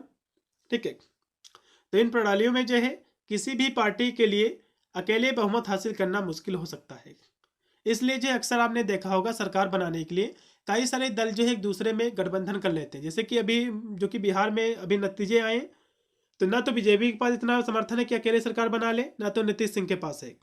तो अभी दोनों आपस में गठबंधन कर लेंगे और सरकार बना लेंगे। दोनों दोनों दोनों की जो है कह सकते हो अपनी जो शर्तें होंगी कि हमको ये पद चाहिए, फिर कुछ दोनों की सहमति से कार्य होगा फिर उस राज्य में। तो इस तरह से भी कार्य करते हैं। ठीक है, इस व्यवस्था का एक प्रमुख जो है लाभ यह है कि समाज की विविधता और विभिन्न विचारों को राजनीतिक प्रतिनिधित्व जो है प्रदान करती है। जबकि एक जो है संभावित नुकसान यह है कि राजनीतिक जो अस्थिरता है उसका एक कारण भी ये बनती है। ठीक है, तो इस तरह से आपको लिखना है। अब इसमें जो अगला क्वेश्चन है कि भारतीय राजनीति में आपने देखा होगा कि जाति का सहारा लिया जाता है। भारत की राजनीति है, जाति का सहारा लेते हैं, धर्म का सहारा लेते हैं। तो इस पर आपको जो है लिखना है। ठीक है, जाति की क्या भूमिका है राजनीति में, धर्म की क्या भूमिका है, तो इनको हम समझेंगे यहाँ से। सबसे पहले भारतीय राजनीति में जाति का प्रभाव क्या है, तो जाति का काफ़ी गहरा प्रभाव है। आपने देखा होगा जिस जो है कह सकते हो डिस्ट्रिक्ट में या फिर ऐसे कह सकते हो जिस एरिया में जो संसद खड़ा होता है, तो जिसकी आबादी ज़्यादा होती है तो उसी को वहाँ पर सांसद बनाया जाता है कि वही खड़ा होता है, ताकि वो सारी अपनी जातियों की ओर को काटे और जीत जाए। ठीक है, तो जो है भारतीय राजनीति पर जो है जाति का गहरा प्रभाव है, क्योंकि राजनीतिक जो है दल वोट पाने के लिए जातिगत समीकरण का जो उपयोग करते हैं। क्योंकि राजनीतिक जो पार्टियां होती हैं वोट हासिल करने के लिए, जीतने के लिए जातिगत जो समीकरण होता है उसको अपनाती हैं। उम्मीदवार का जो है चयन जाति के आधार पर करते हैं। जिस जाति के लोग जिस स्थान पर ज़्यादा होंगे उसी जाति का जो उसको उम्मीदवार अपना बनाएंगे और अपनी जो है सरकारों में जो है जातियों का प्रतिनिधित्व जो है सुनिश्चित करते हैं। यह जो प्रभाव सामाजिक तनाव, सामाजिक जो ध्रुवीकरण है उसको बढ़ावा देती है। जबकि राजनीतिक व्यवस्था में जाति का इस्तेमाल अक्सर जो है राष्ट्रीय हितों पर एक हावी हो सकता है। ठीक है, अब यहाँ से जो कि भारतीय राजनीति पर जो जाति के का प्रभाव है एग्जाम में क्वेश्चन बनता है, जैसे कि चुनावी रणनीति। तो राजनेता जो है चुनाव जीतने के लिए जातिगत जो है भावनाओं का जो है लाभ उठाते हैं और समर्थन हासिल करने के लिए जाति आधारित जो नारा का जो है उपयोग भी करते हैं। उसके बाद है उम्मीदवार का चयन। तो उम्मीदवार जो है चुनते समय राजनीतिक दल और जो मतदाताओं की जो व्यक्तिगत जो संरचना है उस पर जो है विचार करते हैं, ताकि जो वोट बैंक है उसको जो है बनाया जा सके। उसके बाद है सरकारी प्रतिनिधित्व। तो सरकार बनाने पर दल एक जो है सुनिश्चित करने की कोशिश करते हैं कि विभिन्न जो जातियां हैं उसके प्रतिनिधियों के जो मंत्री पद हैं और अन्य जो सरकारी जो पद है उस पर जो है जगह मिले। ठीक है, अब यहाँ से भारतीय राजनीति में जाति जो है एक व्यवस्था, एक वरदान बनी हुई है, ये भी इसको भी समझ लीजिए। आपके एग्जाम में क्वेश्चन इस प्रकार से बन सकता है जाति से लेकर। तो भारतीय राजनीति में जाति की भूमिका का मूल्यांकन करना काफ़ी कठिन है, और कुछ लोग जो है जाति को भारतीय राजनीति जो है उसका कैंसर मानते हैं। जाति प्रथा भारतीय राजनीति की एकता में जो है बाधक बनी हुई है, क्योंकि इससे जो है व्यक्तियों में अलगाववाद की भावना जो है जागती है। राष्ट्रीय हितों की अपेक्षा अपने जातिगत जो है हितों को इसमें महत्व अधिक दिया जाता है, और जातिगत भावना लोकतंत्र के विकास में एक बाधा बनी हुई है। निष्कर्ष रूप से हम कह सकते हैं कि जाति व्यवस्था भारतीय जाति के लिए वरदान हो या फिर जो अभिशाप हो, लेकिन वह जो आधुनिकीकरण के मार्ग में जो है बाधा बनी हुई है। इस देश में इतनी जो है जातियां हैं, उपजातियां हैं कि अपने अस्तित्व के लिए संघर्ष कर रही हैं, और राष्ट्रीय जो एकता है उसके लिए घातक बनी हुई हैं। ठीक है, इस तरह सबको लिखना है। अब है क्या धर्म के आधार पर राजनीतिक जो है राष्ट्र की एकता में बाधक क्या है होती हैं, आपको बताना है। क्योंकि धर्म के आधार पर राजनीति की जाती है, जो कहीं ना कहीं देखा जाए तो राष्ट्रीय जो निर्माण है भारत का, राष्ट्र का जो एकता है उसमें बाधा उत्पन्न करती है। तो इसको भी समझ लीजिए। तो यदि जो है किसी भी राज्य में धर्म के आधार पर राजनीति की जा रही है तो वह जो है राष्ट्रीय एकता में बाधक जो है बन सकती है। क्योंकि आजकल पार्टियां क्या करती हैं, धर्म के आधार पर वोट मांगती हैं कि हम ये बनवा देंगे, हम ये तोड़वा देंगे। तो इस तरह से क्या होता है कि धर्म के आधार पर आजकल जो है वोटिंग होती है, राजनीति की जाती है। और देश का विभाजन जो कि धर्म के आधार पर ही हुआ था, देश का बंटवारा कैसे हुआ था, धर्म के आधार पर हुआ था। लेकिन जो बांटने वाले थे उन्होंने बांटा, लेकिन ठीक है, लेकिन फिर भी कुछ ऐसे पागल लोग रह गए थे जो कि फिर भी यहाँ पर सभी धर्मों को जो है बसने दिया। जब किसी देश का धर्म के आधार पर बंटवारा होता है तो जिस धर्म का बंटवारा हुआ हो तो उस धर्म को भी इस देश में रहने जो है नहीं देना चाहिए था। ठीक है, क्योंकि देश का विभाजन धार्मिक आधार पर हो चुका था, जिससे हम जो आज तक जो है भूल नहीं पाए हैं। क्योंकि धर्म पर आधार पर जब बंटवारा हुआ तो काफ़ी जो है इसमें लोगों की जानें भी गई, काफ़ी जो है जो कि हिंदुओं की भी जानें गई और मुसलमानों की भी जाने गई। क्योंकि पाकिस्तान से जब हिंदू आ रहे थे तो हिंदुओं को भी काफ़ी मारा पीटा गया, और लेकिन यहाँ पर इतने कोई मुसलमान नहीं मारे पीटे गए। यहाँ पर जो कि जब जाने लगे तो जो महात्मा गांधी थे, राजस्थान जैसे हो गया, पंजाब के कुछ हिस्सों में, जो कि ये इसको जाने ही नहीं दिए, नहीं तो कोई भी यहाँ पे जो बसता ही ना। तो कहीं ना कहीं देखा जाए तो जो धर्म है, तो धर्म के आधार पर ये जो है कहीं ना कहीं देखा है तो राष्ट्र निर्माण में एक जो है बाधा बनी हुई है। तो इसको जो है हम कुछ मुख्य बिंदुओं के माध्यम से हम समझ सकते हैं, जैसे कि धार्मिक जो है भावनाएं, तो धर्म के आधार पर जो धार्मिक भावनाएं होती हैं उसको बढ़ावा देती है, जिससे जो है दंगा को बढ़ावा मिलता है। उसके बाद है सांप्रदायिकता के कारण जो है आर्थिक हानि होती है, क्योंकि दंगा कोई भी होता है उससे हानि ही होती है। और कभी कभी जो है दंगों के कारण जो है जो दुकानें होती हैं लूट जाती हैं। उसके बाद है सभी धर्मों के अनुयायी जो है केवल अपना धर्म, अपने जो है जो हित होते हैं उसको जो है सर्वोपरि जो है मानते हैं। उसके बाद है धार्मिक भावनाएं राजनीतिक अस्थिरता को जन्म देती हैं, और धार्मिक भावनाएं जो है उजागर करने के कारण आज जो है भाजपा का समर्थन करने के लिए साम्यवादी दल जो है तैयार नहीं है। क्योंकि ये पहले की बात है, क्योंकि आज जो है भाजपा काफ़ी सत्ता में आ गई है, क्योंकि ये धर्म का सहारा लिए हुए है और धर्म के आधार पर कार्य कर रही है। उसके बाद है कि भारत एक जो कि बहुधर्मी राज्य है, और सभी धर्मों के लोग केवल अपना ही हित जो है चाहते हैं, जो राष्ट्रीय एकता के लिए जो है खतरा है। ठीक है, अब इसमें जो है भाजपा को जो है हम बता दें, ये जो पार्टी है ये जो है हिंदू पार्टी है। अन्य कोई भी पार्टी जो है, कांग्रेस पार्टी कम्युनिस्ट पार्टी है जो कि किसी भी धर्म को नहीं मानती है। केवल यही एक पार्टी है भारत में जो कि हिंदू जो है पार्टी है ये। ठीक है, और भी यहाँ अगला बिंदु है कि जब धर्म के आधार पर राजनीति होती है तो विश्व जो है समुदाय उसकी आलोचना जो है करता है, जो विश्व है उसकी जो आलोचना करता है। तो इस तरह सबको लिखना है। अब इसमें जो अगला क्वेश्चन है कि दल बदल जो है की राजनीति क्या है, और दल बदल विरोधी जो कानून बनाया गया है उसको भी बताना है आपको। तो सबसे पहले दल बदल का अर्थ क्या है इसको समझ लीजिए, फिर इसके जो है इसमें क्या संशोधन करने के लिए जो कानून बनाया गया है भारत सरकार के द्वारा हम उनको भी समझेंगे। ठीक है, तो इसका शाब्दिक अर्थ होता है दल बदल, जिसको हम जो है डिफेक्शन कहते हैं। डिफेक्शन का तात्पर्य है किसी पद से हट जाना या फिर जो है भाग जाना। मतलब ये दल बदल क्या है किसी पद से, मतलब जो है आप पहले जो है कह सकते हो सपा में थे, अब जाकर जो है भाग जाओ बीजेपी में, या फिर बीजेपी में पहले थे अब जाकर सपा में भाग जाओ। तो इस तरह से मतलब जो है एक पार्टी से भागकर दूसरे पार्टी में जाना, इसी को हम दल बदल की राजनीति कहते हैं। ठीक है, अब दल बदल काहे करते हैं, यही के बहुत सारे कारण हैं। जैसे कि किसी को जो है अच्छा लालच मिला, वो भाग गए, तो इस तरह के बहुत सारे इसके कारण होते हैं। तो उसका दल बदल समझ लीजिए। दल बदल जो है जिसको हम डिफेक्शन कहते हैं, इसका तात्पर्य किसी पद से हट जाना या भाग जाना। इसका प्रयोग जो है सबसे पहले जो है सैनिक शब्दावली में किया जाता है। सैनिक शब्दावली में पहले जब युद्ध होता था, जो सैनिक जो है मैदान छोड़ के जब भाग जाते थे, तब उसको जो है डिफेक्शन कहा जाता था, दल बदल कहा जाता था। क्योंकि आज जो है राजनीतिक अर्थों में जो है दल बदल का तात्पर्य है जब कोई विधायक या फिर जो है कोई संसद जिस दल से जो है टिकट पर निर्वाचित हुआ वो जीत गया, और बाद में जो उसको छोड़कर किसी दूसरे दल में सम्मिलित हो जाए या फिर निर्दलीय हो जाए, तो उसी को हम जो है दल परिवर्तन कहते हैं। दल बदल को जो है ब्रिटेन में फ्लोर जो है क्रॉसिंग कहते हैं, क्योंकि वहाँ जो सत्ता है पक्ष और विपक्ष के सदस्य आमने सामने बैठते हैं। या तो उसमें से जो है किसी दल का सदस्य भी जो है सदस्य एक तरफ से दूसरी तरफ चला जाता है, तो उनके बीच के रास्ते को जो है पार करके जाना पड़ता है। इसलिए ब्रिटेन में इसको जो है फ्लोर क्रॉसिंग का नाम जो है दिया गया है। ठीक है, यहाँ से सुभाष कश्यप हैं जो कि पॉलिटिशियन हैं, इनकी एक पुस्तक है पॉलिटिक्स ऑफ डिफेक्शन। इसमें उन्होंने जो है विभिन्न जो दल हैं इनके जो परिवर्तन होते हैं इनको 3 श्रेणियों में बांटा है। एक बांटा है कि जब दल बदल जो है एक दल के टिकट पर निर्वाचित होते हैं, बाद में जो है जीत गए फिर जाकर दूसरे दल में सम्मिलित हो गए, एक प्रकार की ये जो है दल बदल की कह सकते हो श्रेणी में आते हैं। दूसरी है जिस दल के टिकट पर निर्वाचित हुए उसको छोड़ के निर्दलीय हो गए, मतलब किसी दल से चुनाव लड़े बाद में निर्दलीय हो गए, किसी दल में बचे ही ना।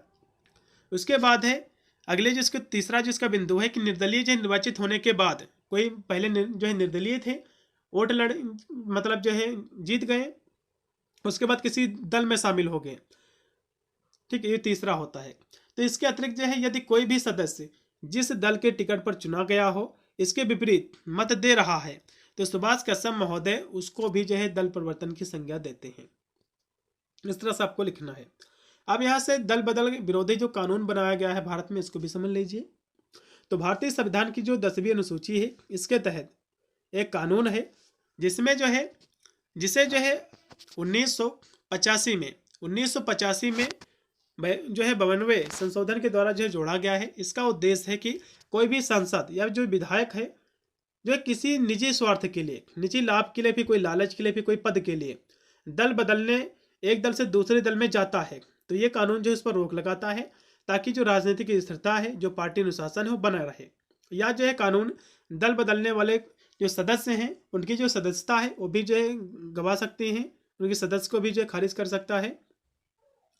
तो इस तरह से जो है उनकी जो सदस्यता है उसको आयोग भी जो है घोषित कर सकती है। तो इस तरह से आपको लिखना है।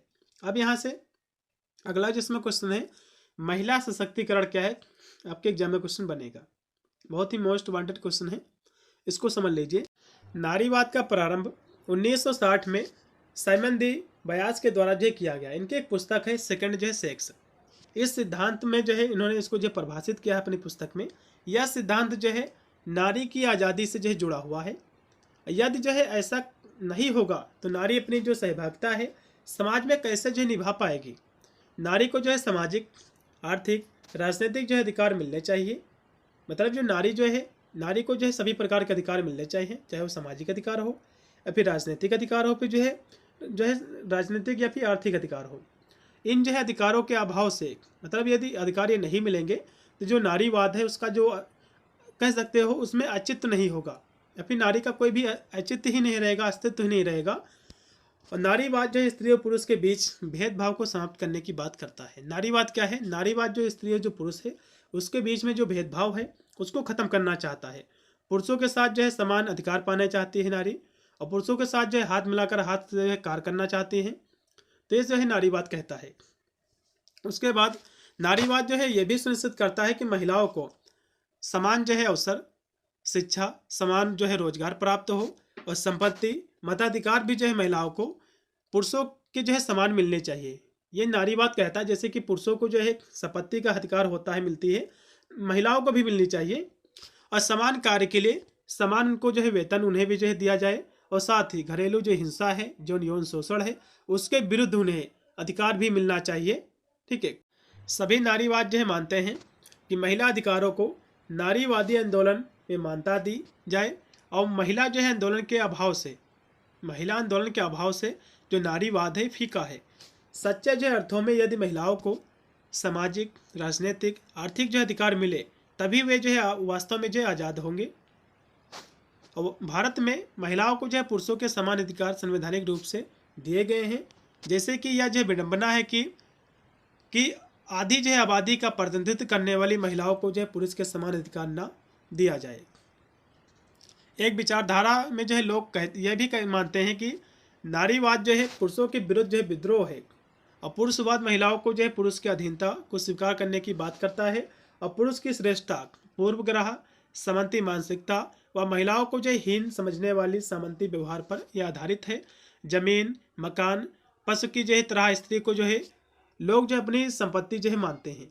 एक जो है दूसरी विचारधारा के अनुसार महिलाओं को जो आज़ादी मिलनी चाहिए, उन्हें जो है पुरुषों को समान अधिकार जो है मिलने चाहिए, पुरुषों के समान अधिकार नारियों को भी मिलने चाहिए। इस विचारधारा के जो है लोग स्त्री का जो है सम्मान चाहते हैं। नारीवाद का यह भी जो है लक्ष्य है कि इस जो अधीनस्थ और पीड़ित स्थिति को समाप्त करके उन्हें जो है परिवार, समाज, राज्य, समूचे विश्व के स्तर पर पुरुष के बराबर जो है स्थान दिलाए। नारीवाद लैंगिक जो है समानता का पक्षधर है, और शक्ति, योग्यता, क्षमता और अन्य किसी भी दृष्टि से नारी पुरुष से जो है भिन्न नहीं है। अतः पुरुष के जो है समकक्ष नारी का भी हक है, उसका भी अधिकार है। अतः नारीवाद जो है पैतृक संरचना के परिवर्तन करते हुए पुरुष प्रभुत्व से मुक्ति दिलाते हुए समाज में असमानता जो सम्मान है उसको चाहती है, और उससे जो है महिलाएं जो है सशक्तिकरण हो सके। मतलब जो है महिलाओं को जो है समान अधिकार मिले, आर्थिक अधिकार मिले, राजनीतिक मिले, और जो है आर्थिक, राजनीतिक और सामाजिक अधिकार मिले इनको। ठीक है, जिससे वे भी स्वतंत्र रूप से कार्य कर सके, किसी जो है निर्णय ले सके। इसी को जो है हम महिला सशक्तिकरण कहते हैं। महिलाओं को जो है इस योग्य बनाना, उनको अधिकार देना जिससे महिलाएं जो है अपने निर्णय स्वयं ले सके। इस तरह से आपको लिखना। अब यहाँ से सेक्शन आपके सी आ गया है। इसमें जो टोटल 4 प्रश्न आएंगे, जो कि 2 या फिर एक ही क्वेश्चन कुछ यूनिवर्सिटी में करना रहता है। तो यहाँ से हम चारों क्वेश्चन करेंगे। पहला क्वेश्चन देखिएगा, भारतीय संविधान की विशेषता क्या है? क्वेश्चन मोस्ट वांटेड है। फिर है भारत में राष्ट्रपति शासन की जो संकटकालीन जो स्थितियाँ हैं उसका भी विवरण करना है। तो यहाँ से सबसे पहले भारतीय संविधान की विशेषता क्या है उसको समझ लीजिए। तो इसकी पहली विशेषता है कि सबसे लंबा और जो है लिखित संविधान, क्योंकि भारत का जो संविधान है बहुत ही लंबा है। ठीक है, और दुनिया का सबसे जो है लंबा और लिखित संविधान है। व्यापक मतलब होता है विस्तृत, बहुत ही अत्यंत जो है व्यापक है, बहुत ही लंबा इसमें दस्तावेज है। उसके बाद है कठोरता और जो है लचीलापन का मिश्रण। तो यह जो है जो संविधान है ना तो पूरी तरह से कठोर है, ना ही पूरी तरह से लचीला है। इसमें जो है संशोधन के कुछ जो है प्रावधानों के लिए जो है बहुमत की आवश्यकता होती है। भारत के संविधान में कोई भी चीज़ संशोधन करना है तो बहुमत यदि आपके पास होगा तो उसमें संशोधन कर सकते हो, जबकि कुछ के लिए विशेष बहुमत के साथ साथ राज्यों की जो सहमति है ये भी हो सकता है इसकी होती है। अगली इसकी विशेषता संघात्मक और जो है एकात्मक का मिश्रण। तो संविधान में जो है, क्योंकि भारतीय संविधान जो है इसमें जो है संघीय ढांचा प्रदान करता है, और जहाँ जो है केंद्र और राज्य के अधिकार जो है क्षेत्र इसमें परिभाषित होते हैं। हालांकि इसमें एकात्मक की ओर जो है झुकाव अपने प्रावधान भी होते हैं। इसे जो एक अनूठी जो है व्यवस्था मानते हैं। फिर सरकार का जो है संसदीय स्वरूप।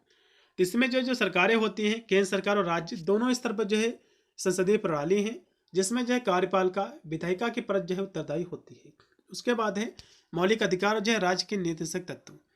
तो मौलिक अधिकार नागरिकों को जो स्वतंत्रता, समानता की गारंटी देता है, जबकि नीतिशक जो तत्व हैं ये आर्थिक न्याय सुनिश्चित करने का प्रयास करते हैं, जो कि भारतीय संविधान की विशेषता है। फिर इसमें अगला जो विशेषता इसकी है मौलिक कर्तव्य।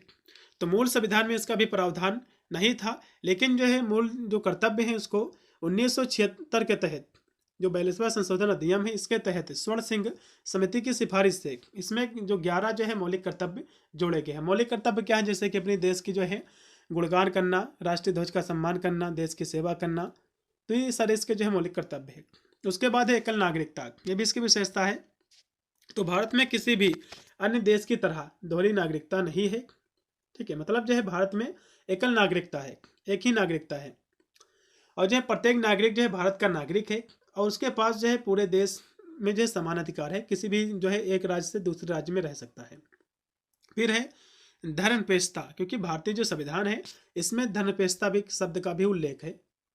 ठीक है, क्योंकि भारतीय संविधान जो है एक धर्मनिरपेक्ष राज्य की स्थापना करता है, जहां राज्य जो है किसी विशेष धर्म का पक्ष नहीं लेता है और सभी धर्मों का सम्मान करता है। उसके बाद है एकीकृत और जो है स्वतंत्र न्यायपालिका। तो इसमें जो है एक स्वीकृत न्यायपालिका है जो सर्वोच्च न्यायालय के नेतृत्व में है। यह जो है न्यायपालिका कार्यपालिका विधेयिका से जो है स्वतंत्र है। उसके बाद है सार्वभौमिक वयस्क जो है मताधिकार। तो ये भी इसकी जो विशेषता है। तो 18 वर्ष या जो है उससे अधिक आयु के प्रत्येक जो नागरिक हैं, चाहे वह पुरुष हो फिर स्त्री हो, गरीब हो या फिर अमीर हो, उसको जो है हक है अपना वोट देने का। उसके बाद अगली जो इसकी विशेषता है त्रिशास्त्रीय जो है सरकार, क्योंकि भारत में एक तो केंद्र सरकार होती है, एक होती है राज्य सरकार, उसके बाद तीसरे स्तर की जो सरकार होती है इसमें पंचायत आती है, नगर पंचायत पालिका। तो इससे है 3 प्रकार की इसमें जो है सरकारें होती है। ठीक है, उसके बाद है आपातकालीन प्रावधान। तो यह जो है देश के जो राष्ट्रीय और राज्य और वित्तीय आपातकालीन की स्थिति से निपटने के लिए ये प्रावधान होता है राष्ट्रपति को। ठीक है, तो ये 3 की विशेषता है। अब यहाँ से भारत में राष्ट्रपति को जो शक्तियाँ प्रदान है संकटकालीन, इनको 3 शक्तियाँ प्रदान है। कौन कौन सी? पहली है राष्ट्रीय आपातकालीन, जो कि अनुच्छेद इनका जो है 352 के तहत इनको आज़ादी देता है कि आप संपूर्ण जो राष्ट्रीय आपातकालीन की घोषणा कर सकते हो। दूसरी इनको जो संकटकालीन शक्तियाँ प्रदान है वो है राष्ट्रपति शासन। ये है 356 के तहत। इसमें जो है किसी राज्य की जो सरकार है कार्य नहीं कर पा रही है तो पूरी वहाँ की जो सत्ता है उसको जो है इस्तीफा दे देगी, वहाँ पर जो है अपना कब्जा कर लेगी, जो है वहाँ पर राष्ट्रपति शासन लागू हो जाएगा। उसके बाद है वित्तीय आपातकाल।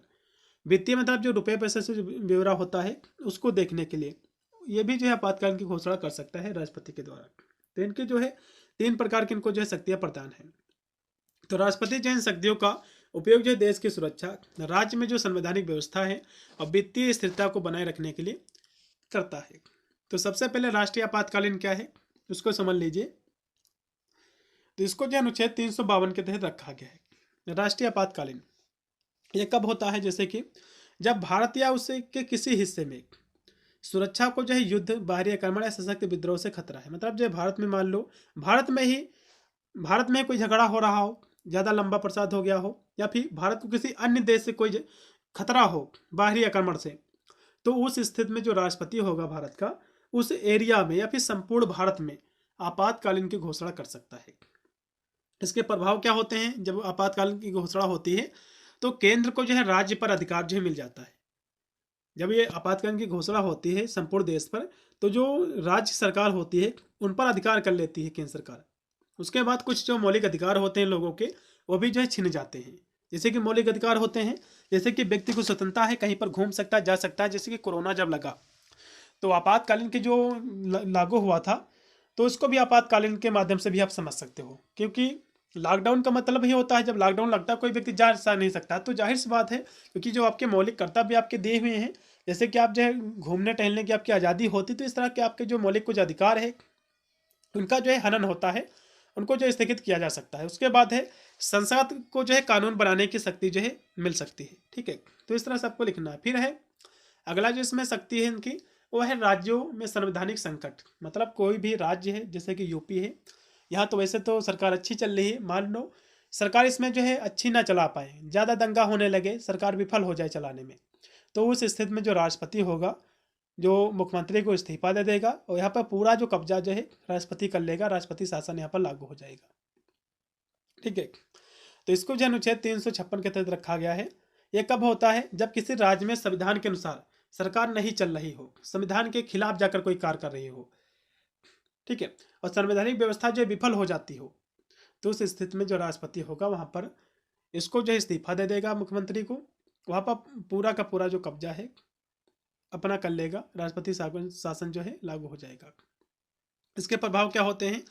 राष्ट्रपति जो है शासन लागू होता है तो राज्य की जो कार्यपालिका है ये जो है इसकी जो शक्ति होती है कार्यपालिका की वो राष्ट्रपति के अधीन हो जाती है। राष्ट्रपति जो है राज्य विधानमंडल की शक्तियों का उपयोग संसद के अधिकारों के तहत जो है कर सकती है। अब इसमें जो वित्तीय आपातकाल है जो कि 360 के तहत इसको रखा गया है, तो जब जो है देश की जो वित्तीय अस्थिरता है उसका जो है जो साख है उसको खतरा हो, तो उस स्थिति में भी जो है वित्तीय आपातकाल की घोषणा जो है राष्ट्रपति कर सकता है। इसके प्रभाव क्या होते हैं? राज्य के जो वित्तीय मामले होते हैं, जैसे कि बजट तैयार करना, उस नहर का निर्माण करवाना, सड़क बनवाना है, तो ये जितने भी निर्णय होंगे फिर कौन करेगा? राष्ट्रपति करेगा। ये पूरा नियंत्रण जो है हो पाता है, केंद्र सरकार करेगी इस पर नियंत्रण। उसके बाद है राष्ट्रपति जो है केंद्र राज्यों के बीच जो आय के जो वितरण है उसमें भी जो है परिवर्तन कर सकता है। सभी जो है सरकारी कर्मचारियों के वेतन भत्तों में कमी भी जो है की जा सकती है। उसके बाद अगला जो क्वेश्चन है कि मतदान व्यवहार से आप क्या समझते हैं, और भारत में राजनीतिक जो दल बदल होते हैं इसके कारण क्या है, तो उसको भी समझ लीजिए। सबसे पहले मतदान प्रक्रिया क्या है, इसके क्या जो है मतदान व्यवहार को प्रभावित करने वाले कारक क्या हैं। तो मतदान एक जो है ऐसी प्रक्रिया है जिसके द्वारा नागरिक अपने जो है प्रतिनिधित्व का जो है चुनाव करते हैं, या जो है लोकतंत्र का एक सबसे महत्वपूर्ण हिस्सा है। मतदान क्या है? मतदान के माध्यम से जो लोग होते हैं अपने नेता को जिताते हैं, ठीक है। अब मतदान व्यवहार को प्रभावित करने वाले कारक क्या है, तो इसके बहुत सारे कारक हैं, जैसे कि सामाजिक कारक हैं। सामाजिक में जैसे कि जाति, धर्म, समुदाय का प्रभाव, ये भी इसके जो है प्रभावित करने वाले कारक है मतदान व्यवहार को। और है आर्थिक कारक, जैसे कि मतदाता के जो है आर्थिक स्थिति क्या है। उसके बाद है राजनीतिक कारण भी, जैसे कि राजनीतिक दलों की लोकप्रियता, उनके द्वारा किए गए जो है प्रचार। उसके बाद है शैक्षिक जो है कारक भी, जैसे कि शिक्षा का स्तर और जागरूकता। और इसमें जो कारण है मीडिया का जो है प्रभाव, जैसे कि समाचार पत्र, टीवी, सोशल मीडिया का चुनावी जो है प्रक्रिया का प्रभाव भी होता है, इसको प्रभावित करने वाले कारक। अब इसमें है भारत में जो राजनीतिक दल बदल है इसके मुख्य कारण क्या है। इसमें जैसे कि व्यक्तिगत जो है महत्वाकांक्षा, व्यक्ति अपनी स्वतंत्रता से भी जाता है।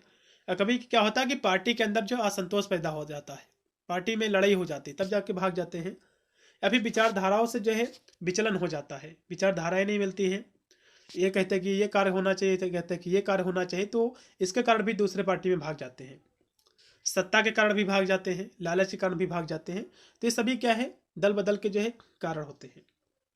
अब यहाँ से क्षेत्रवाद क्या है, क्वेश्चन आपके एग्जाम में फंसेगा, तो इनको भी हम साथ में कराते चलेंगे। हर एक क्वेश्चन को मैंने बहुत ही बारीकी से रखा है, खास आप लोगों के लिए, क्योंकि मैंने इसकी चैप्टर्स क्लासें वैसे तो करा रखी थी, लेकिन काफ़ी स्टूडेंट के डिमांड थे, क्योंकि चैप्टर्स क्लासें बहुत सारे हमारे ऐसे विद्यार्थी जो कि नहीं देख सकते हैं, तो उनकी भी डिमांड थी कि सर एक कंप्लीट आप वीडियो लाइए जो कि संपूर्ण पाठ्यक्रम से हो और यही पेपर में एग्जाम में क्वेश्चन भी आए। तो इसीलिए आज की क्लास हमारी महासंग्राम की है और संपूर्ण पाठ्यक्रम के सारे महत्वपूर्ण क्वेश्चनों को उठाकर आज की क्लास के माध्यम से हम करा रहे हैं। सभी विद्यार्थी वीडियो को लाइक करेंगे और साथ में चैनल को जरूर सब्सक्राइब कर लेना, क्योंकि आप लोगों के लिए मैं खास इतनी मेहनत करता हूं, तो आप लोगों का भी इतना जरूर दायित्व बनता है कि चैनल को सब्सक्राइब जरूर करें और वीडियो को शेयर भी कर देना दोस्तों पास, जिससे वे भी इन सभी प्रश्नों को रट ले। इन्हीं से आपका जो है पूरा का पूरा पेपर फंसेगा, इससे बाहर कोई भी क्वेश्चन आपको देखने की बिल्कुल भी आपको आवश्यकता नहीं पड़ेगी। अब क्षेत्रवाद क्या है इसको समझ लीजिए। तो क्षेत्रवाद का अर्थ होता है किसी विशेष क्षेत्र, स्थान या प्रदेश की जो प्रति अत्यधिक लगाव। मतलब क्षेत्रवाद क्या है, जैसे कि आप जिस क्षेत्र में रहते हैं उस क्षेत्र के प्रति आपका जो लगाव होता है, ठीक है, इसी को हम क्षेत्रवाद कहते हैं। क्षेत्रवाद का मतलब ये भी होता है जैसे कि आप अपने क्षेत्र को अच्छा मानते हो कि हमारा क्षेत्र अच्छा है, दूसरे क्षेत्र को जो खराब मानते हो, ये भी कहीं ना कहीं देखा जाए तो पक्षपात करना। तो यह जो है भावना तब उत्पन्न होती है जब लोग जो अपने क्षेत्र के लोगों, संसाधनों, उसकी संस्कृति और विकास को अन्य देश जो क्षेत्र होते हैं उसकी तुलना में अधिक महत्व देते हैं। और क्षेत्रवाद के कारण जो सामाजिक, राजनीतिक, जो आर्थिक जो मतभेद हैं ये भी उत्पन्न होते हैं। मतलब जो है अपने क्षेत्र के अत्यधिक जो है लगाव लगाना या फिर अत्यधिक जो है उसके प्रति जो है रहना कि हमारे क्षेत्र में कोई कार्य होना चाहिए, अपने जो है क्षेत्र की जो है भलाई के लिए कार्य करना, यही होता है क्षेत्रवाद। जैसे कि जातिवाद होता है अपनी जात को, इसमें सभी लोग श्रेष्ठ मानते हैं, उसी पर क्षेत्रवाद भी होता है, इसमें जो लोग जो अपने क्षेत्र को अच्छा मानते हैं दूसरे क्षेत्र की तुलना में। अब इसके जो क्षेत्रवाद के क्या कारण होते हैं इसको भी समझ लीजिए एग्जाम में। अब क्या फंसेगा कि क्षेत्रवाद क्या है, इसके कारण क्या है। जैसे कि भौगोलिक दूरी और जो है अलगाव, तो विभिन्न जो है क्षेत्रों के बीच भौगोलिक दूरी होने से लोगों के बीच जो संपर्क जो ये कम होता है, जिससे क्षेत्रीय पहचान जो मजबूत होती है। उसके बाद सांस्कृतिक भिन्नता, तो भाषा, रीति रिवाज, परंपराएं, सांस्कृतिक पहचान में अंतर होने से भी जो क्षेत्रवाद है ये बढ़ता है, क्योंकि सभी राज्यों में भाषाएं अलग अलग बोली जाती हैं। तो जिस क्षेत्र में जो भाषाएं बोली जाएंगी तो जाहिर सी बात है उस क्षेत्र का, वहाँ के जो लोग रहेंगे उसका कल्याण करेंगे, उसी के बारे में सोचेंगे, ना कि दूसरे क्षेत्र के बारे में। उसके बाद है आर्थिक जो असमानता है। तो कुछ जो है क्षेत्रों का विकास अधिक होता है जबकि अन्य पिछड़े होते हैं, जिससे जो है क्षेत्रीय असंतोष और क्षेत्रवाद की भावना बढ़ती है। उसके बाद है राजनीतिक कारण। तो राजनीतिक दल और नेता अपने क्षेत्र के हितों को जो है प्राथमिकता देते हैं। जैसे कि जो नेता होते हैं, जिस क्षेत्र में जीते हैं उनकी पार्टी, वहाँ पर ज़्यादा कार्य करते हैं। जहाँ पर उनकी सीटें नहीं निकली हैं वहाँ पर नहीं जो है कार्य कराते हैं। तो इस तरह से भी क्षेत्रवाद को बढ़ावा मिलता है। ठीक है। उसके बाद है शिक्षा जागरूकता की जो है कमी। तो क्षेत्रीय सीमाओं के बाहर के लोगों के प्रति जो है समझ सहगुणता की कमी भी जो है क्षेत्रवाद को बढ़ावा जो है देती है। उसके बाद है एकीकरण जो है, ऐतिहासिक एकीकरण। तो इतिहास में किसी क्षेत्र के विशेष महत्व संघर्षों के कारण क्षेत्रवाद की भावना भी जो है उत्पन्न होती है। जैसे कि ऐतिहासिक बहुत सारी घटनाएं हुई हैं, तो वहाँ पर उसे जो है क्षेत्र को महत्व दिया जाता है। उसके बाद है संसाधनों को जो है असमान वितरण। तो प्राकृतिक संसाधनों या सरकारी जो योजनाओं का जो असमान वितरण है, ठीक है, क्योंकि किस स्थान को जो है कुछ एरिया में जो है सरकारी जो योजना है उनको मिल गया, कुछ स्थानों में नहीं मिला है, तो इसके कारण भी जो क्षेत्रवाद को जन्म जो है मिलता है, फिर इसको बढ़ावा मिलता है। ठीक, क्षेत्रवाद को जन्म देता है। तो इस प्रकार हम कह सकते हैं कि क्षेत्रवाद एक सामाजिक समस्या है जो देश के जो है एकता, उसके विकास में जो है बाधा डालती है। इसे कम करने के लिए समान विकास, शिक्षा और सामाजिक मतलब सभी प्रकार के विकास जो है समान सभी क्षेत्रों में समान प्रकार से होने चाहिए, तभी इसको जो है कम किया जा सकता है। अब इसमें अगला जो क्वेश्चन मैंने रखा है कि भारतीय संघीय व्यवस्था क्या है, इसको समझ लीजिए, क्वेश्चन आपके एग्जाम में फंसेगा। तो भारतीय संघीय व्यवस्था का मतलब ये होता है, इसमें जो है केंद्र और राज्य सरकार के बीच शक्तियों का बंटवारा होता है। केंद्रीय जो है, या फिर पूछेगा आपके एग्जाम में कि भारतीय संघीय व्यवस्था क्या है, संघीय व्यवस्था पूछेगा, इसकी विशेषता पूछेगा। इसमें जो शासन होता है, इसको केंद्र और सरकार के बीच में जो शक्तियों का बंटवारा होता है, इसी को हम संघीय व्यवस्था कहते हैं। इसमें जो है संविधान सर्वोच्च होता है और न्यायपालिका इसकी जो है व्याख्या करती है। इसमें जो है केंद्र और राज्यों के लिए अलग अलग कानून बनाने के अधिकार होते हैं। जो 3 सूचियाँ, इसमें जो है संघ सूची, राज्य सूची, समवर्ती सूची से जो है विभाजित होता है। हालांकि इसमें जो एकात्मक शासन की विशेषता भी है और इसके कारण से ही कभी कभी जो इसको अर्ध संघीय व्यवस्था भी जो है कहा जाता है। अब इसकी जो है विशेषता क्या है, जो है भारतीय संघीय व्यवस्था की, जैसे कि दोहरी जो है सरकार, जिसमें जो है 2 प्रकार की सरकारें होती केंद्र सरकार, दूसरी होती राज्य सरकार। शक्तियों का बंटवारा, इसमें जो शक्तियों का बंटवारा जो है राज्य और केंद्रों के बीच में होता है। और संविधान की सर्वोच्चता, तो संविधान जो है इसमें सर्वोच्च होता है और सभी शक्तियों का जो है स्रोत होता है। उसके बाद है न्यायपालिका, तो यह जो है स्वतंत्र संघीय न्यायपालिका है जो विवादों को जो है निपटारा, उसका जो है निष्पादन है, फिर उसको जो है निपटाती है। फिर है लिखित जो है संविधान, तो शक्तियों के जो है बंटवारे के लिए लिखित और कठोर जो है संविधान है। ठीक है। अब यहाँ से अगला जो इसमें क्वेश्चन रखा है, भारतीय संविधान में 73वां संशोधन अधिनियम क्या है और 74वां संशोधन अधिनियम क्या है। हम यहाँ से दोनों करा रहे हैं, एक ग्राम पंचायत से संबंधित है, एक आपका जो है नगर पंचायत से, कस्बे से आपके संबंधित है। तो दोनों में से एक नया क्वेश्चन आपके एग्जाम में जरूर फंसेगा, अभी इसके बीच में अंतर ही पूछ सकता है। तो यहाँ से हम दोनों को देखेंगे। तो 73वें संशोधन अधिनियम के द्वारा 1994 को भारत में पंचायती राज व्यवस्था जो है लागू किया गया था। भारत में पंचायती राज व्यवस्था मतलब होता है कि पंचायत की व्यवस्था की गई थी। इसके द्वारा ग्राम पंचायत को संवैधानिक जो है दर्जा दिया गया और जिस जो है राजस्व गांव में, जिस राजस्व गांव की जनसंख्या जो 1000 से अधिक है, तो उसे जो है ग्राम पंचायत को जो है दर्जा दे दिया गया था। और एक प्रधान तथा जनसंख्या के अनुसार 7 से 15 सदस्य की जो है चुनने की व्यवस्था भी की गई है। मतलब जो है ग्राम पंचायत जो है इसमें 7 से लेकर 15 सदस्य जो है खड़े हो सकते हैं, किसी को आप चुन सकते हो। और जो 1000 से कम जो संख्या वाले जो गांव थे, उनको जो समीप में जो गांव थे उसी पंचायत में उनको जो है जोड़ दिया गया था। और ग्राम पंचायत में अनुसूचित जातियों, अनुसूचित जनजातियाँ और महिलाओं के लिए आरक्षण की व्यवस्था भी की गई है। अब ग्राम पंचायत के कार्य क्या है, जैसे कि पेयजल की व्यवस्था करना, मार्ग निर्माण करना, रास्तों का निर्माण करवाना, जो ग्रामीण जो आवास होते हैं, घर जो बनवाए जाते हैं, गरीबी उन्मूलन और विद्युतीकरण, पुलिया का निर्माण करवाना, जल सिंचाई, लघु सिंचाई, पशुपालन, मत्स्य उद्योग, ये सभी इनके जो कार्य होते हैं। आपको इस तरह लिखना है। अब यहाँ से 74वां संशोधन अधिनियम क्या है, इसको भी समझ लीजिए, आपके एग्जाम में क्वेश्चन जो बनेगा। इसको जो है भारतीय संविधान की जो 12वीं सूची है उसके अंतर्गत जो इसको रखा गया है। ठीक है। तो भारतीय संविधान में जो 74वां संशोधन अधिनियम है, इसको जो है 12वीं अनुसूची के द्वारा इसको जो है जोड़ा गया है, उसी में जोड़ा गया है। इस अनुसूची में शहरी स्थानीय निकायों का प्रावधान किया गया है और जिस प्रकार से गाँव के लिए जो है ग्राम पंचायत का व्यवस्था किया गया है, पंचायती राज की व्यवस्था की गई है, ठीक उसी प्रकार शहरों के लिए जो है शहरों के लिए शहरी निकायों का जो है गठन किया गया है। 12वीं अनुसूची में शहरी निकायों के गठन, उसके अधिकारों, कार्यों का जो है एक वित्त का उल्लेख किया गया है। की तरह शहरी निकाय का गठन 30 स्तरीय आधार है। इसमें जो है नगर जो है महापालिका, नगर पालिका, नगर पंचायत, महानगरों में जो है नगर पालिका, शहरों के लिए नगर पालिका, छोटे शहरों के लिए जो है नगर पंचायत का जो है गठन किया गया है। संविधान की जो 12वीं अनुसूची है, इसमें जो है शहरी निकायों के लिए 18 जो है मदों का उल्लेख जो है किया गया है। इस तरह सबको इसकी भी लिखना है। अब इसमें जो अगला क्वेश्चन मैंने रखा है, इसमें जो मैंने आपको समझाया कि 73वां संशोधन अधिनियम और 74वां, इन दोनों के बीच में अंतर भी पूछ सकता है, तो आपको बनाकर लिखना है। अगला क्वेश्चन कि निर्वाचन आयोग क्या है, इसके कार्य का भी उल्लेख कीजिए।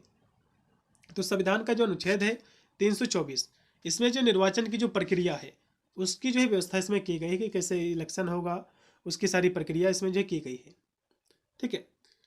और इसमें जो है एक मुख्य निर्वाचन आयुक्त और 2 अन्य जो आयुक्त इसमें होते हैं और सभी विषयों पर निर्णय जो है बहुमत से लिया जाता है।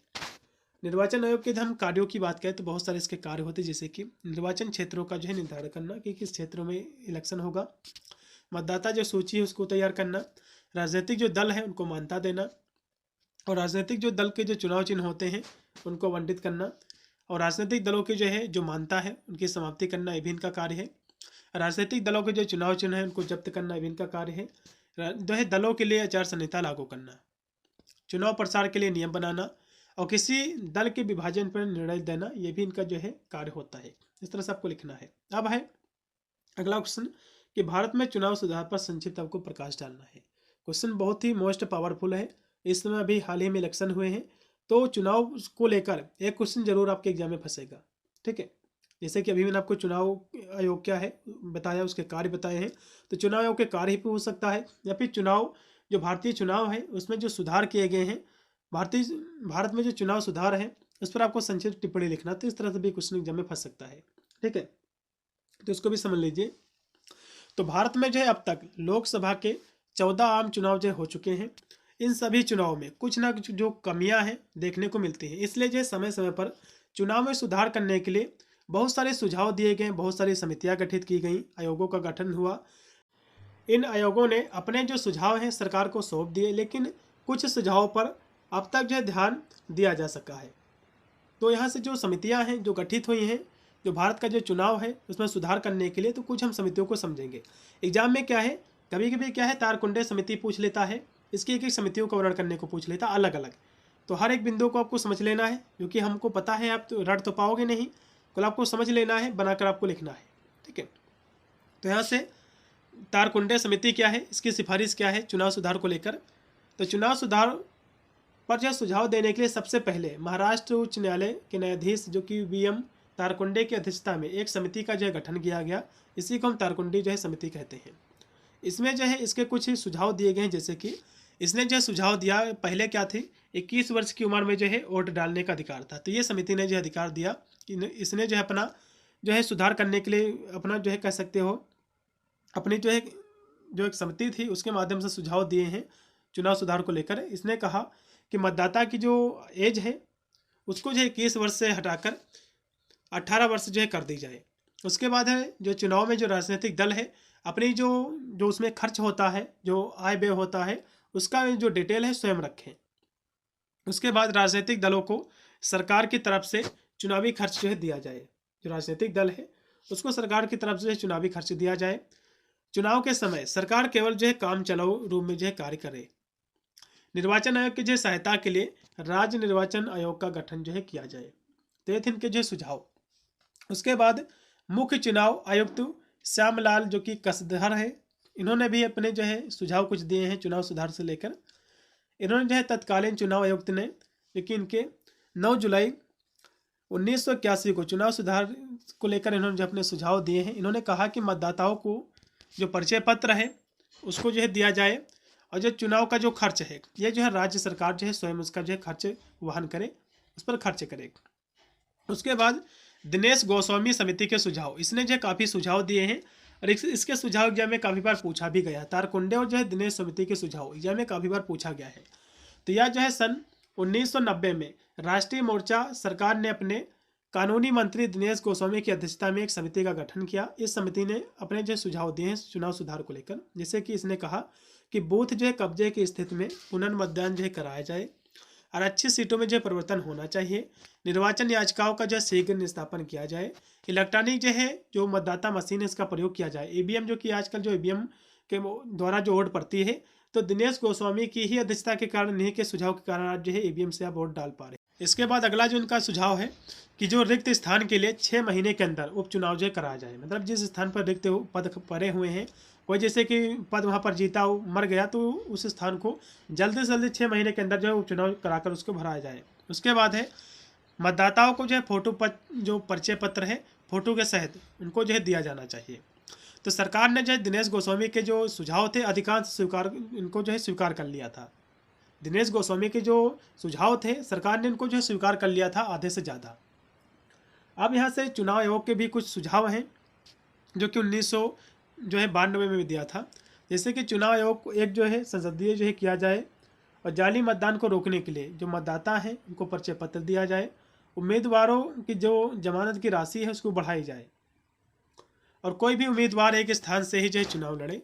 और राजनीतिक दलों के जो आय व्यय है उसका ऑडिट जो है होना चाहिए, उसका ब्यौरा जो होना चाहिए। तो इस तरह से आपको लिखना है। अब यहाँ से लास्ट में क्वेश्चन मैंने और भी रखा है थोड़ा सा, वैसे तो इसको करा दिया था। भारतीय राजनीति में धर्म का सहारा लेकर राजनीतिक जो पार्टियां हैं ये क्यों सफल हो रही है, इस पर आपको जो है टिप्पणी आपको लिखना है। ठीक है, तो इसको भी थोड़ा सा समझ लीजिए।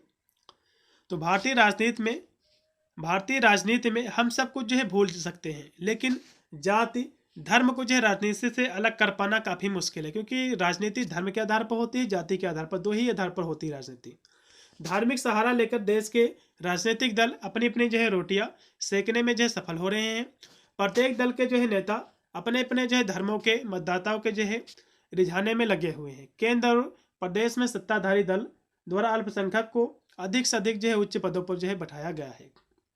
वही तो हम आगे और बात करें तो राजनीतिक दलों के द्वारा अपने लाभ के लिए धर्म का सहारा लिया जा रहा है और समाज में जो है नफरत फैलाई जा रही है। धार्मिक जो है दंगों के पीछे जो है धार्मिक दल और नेताओं का हाथ जो होता है। मतलब कोई भी जो धार्मिक भावनाएं जो आहत होती हैं तो ये सब जो दल होते हैं यही आपस में जो है हिंदू मुस्लिम करके लड़ाते हैं लोगों को।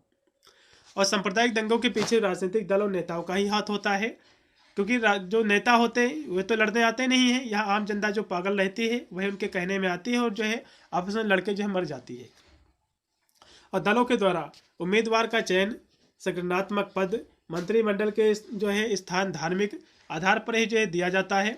जैसे कि पंडित नेहरू ने जो मुसलमानों के लिए जो जख्म दिए वह आज भी जो है जारी है।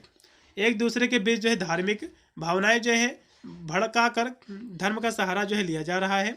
और कोई जो है हिंदू को अपने पक्ष में करके वोट मांग रहा है, कोई मुसलमानों को अपने पक्ष में करके वोट मांग रहा है। ठीक है, जैसे कि उत्तर प्रदेश की बात करें तो इसमें जो समाजवादी पार्टी है ये जो है अपने पीछे मुसलमानों यादव को एकजुट जो है करने में लगी हुई है, उसको एकजुट किए हुए है। ठीक है, ये दोनों वर्ग जो है संगठित होकर सपा के पक्ष में जो है मतदान करते हैं। मुस्लिम जो है परस्त होने के कारण गैर मुस्लिम कुछ मतदाता अब जो है सपा में से अपना मन जो है मोड़ लिए हैं और जाकर बीजेपी में हो गए हैं। ऐसे ऐसा जो है भाजपा को इसका जो है लाभ मिल रहा है, क्योंकि आज धर्म का सहारा लिया जा रहा है, जिसके कारण जो सपा है उसके बहुत सारे विधायक भी भाग गए हैं। इसके जो वोट बैंकिंग है वो भी उस तरफ भाग गई है। ठीक है, राजनीतिक दलों के द्वारा धार्मिक जो भावनाएं हैं उसको भड़का कर ये सभी जो राजनीतिक पार्टियां अपना उल्लू जो है सीधा कर रही है।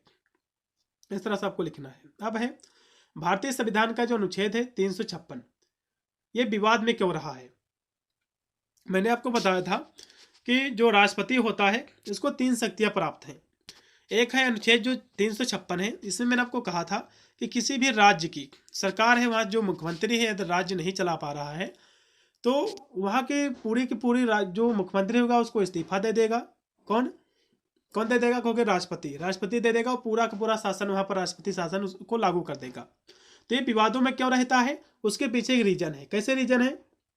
मान लो जैसे कि अभी तो जैसे कि ऊपर जो है मोदी जी बैठे हुए हैं, तो मोदी जी बैठे हुए, चलो यूपी में जो है जो कि बीजेपी की सरकार है, अब मान लो जहाँ पर बीजेपी की सरकार नहीं है, जैसे कि बंगाल में ममता की सरकार है, कांग्रेस की तरफ से है, तो इसमें जो कि मोदी की सरकार जो राष्ट्रपति है वो भी जो है जो कि बीजेपी से ही है।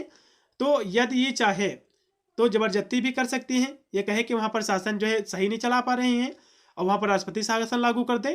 तो इसीलिए जो है ये जो संविधान का अनुच्छेद जो 356 है, इसीलिए इसको विवाद में रखा गया है, क्योंकि इसमें विरोधी जो दल का जो व्यक्ति होता है उस पर हो सकता है कि जो राष्ट्रपति है उस पर हावी हो सकता है, और ना जो है उसका तंत्र विफल भा हो फिर भी जो अपना शासन कर सकता है, इसलिए इसको जो विवादित में रखा गया है। तो 356 मैंने आपको समझाया था कि भारतीय संविधान का जो 356 है अनुच्छेद, किसी राज्य में राष्ट्रपति शासन लागू करने का जो है प्रावधान करता है। यह जो अनुच्छेद तब लागू होता है जब राष्ट्रपति को यह विश्वास हो जाता है कि राज्य की जो सरकार है संवैधानिक प्रावधानों के अनुसार काम नहीं कर रही है, संविधान के जो है अनुसार नहीं काम कर रही है, विरोधी काम कर रही है और संविधान के अनुसार कार्य करने में असमर्थ है। इसके तहत जो केंद्र सरकार और राज्य की सरकार को निलंबित जो है कर सकती है और राज्य का जो शासन है अपने अधीन जो है ये ले सकती है राष्ट्रपति। ठीक है, तो इस तरह से आपको लिखना है। तो इतने ही क्वेश्चन थे जो कि मैंने आपके संपूर्ण पाठ्यक्रम से उठाए थे। परसों आपका कानपुर विश्वविद्यालय का पेपर लगा हुआ, सभी विद्यार्थी सभी प्रश्नों को रट ले, इससे बाहर कोई भी प्रश्न आपको देखने को नहीं मिलेगा। सभी विश्वविद्यालय के लिए रामबाण साबित होगा। अन्य जितने भी सब्जेक्ट थे सभी के सभी मैंने जो करा रखे हैं, आप जाकर हमारे चैनल के प्लेलिस्ट में आप सारे के सारे इसके क्लास ले सकते हैं। मिलता है वीडियो के लिए, तब तक सभी को thank you for watching this video.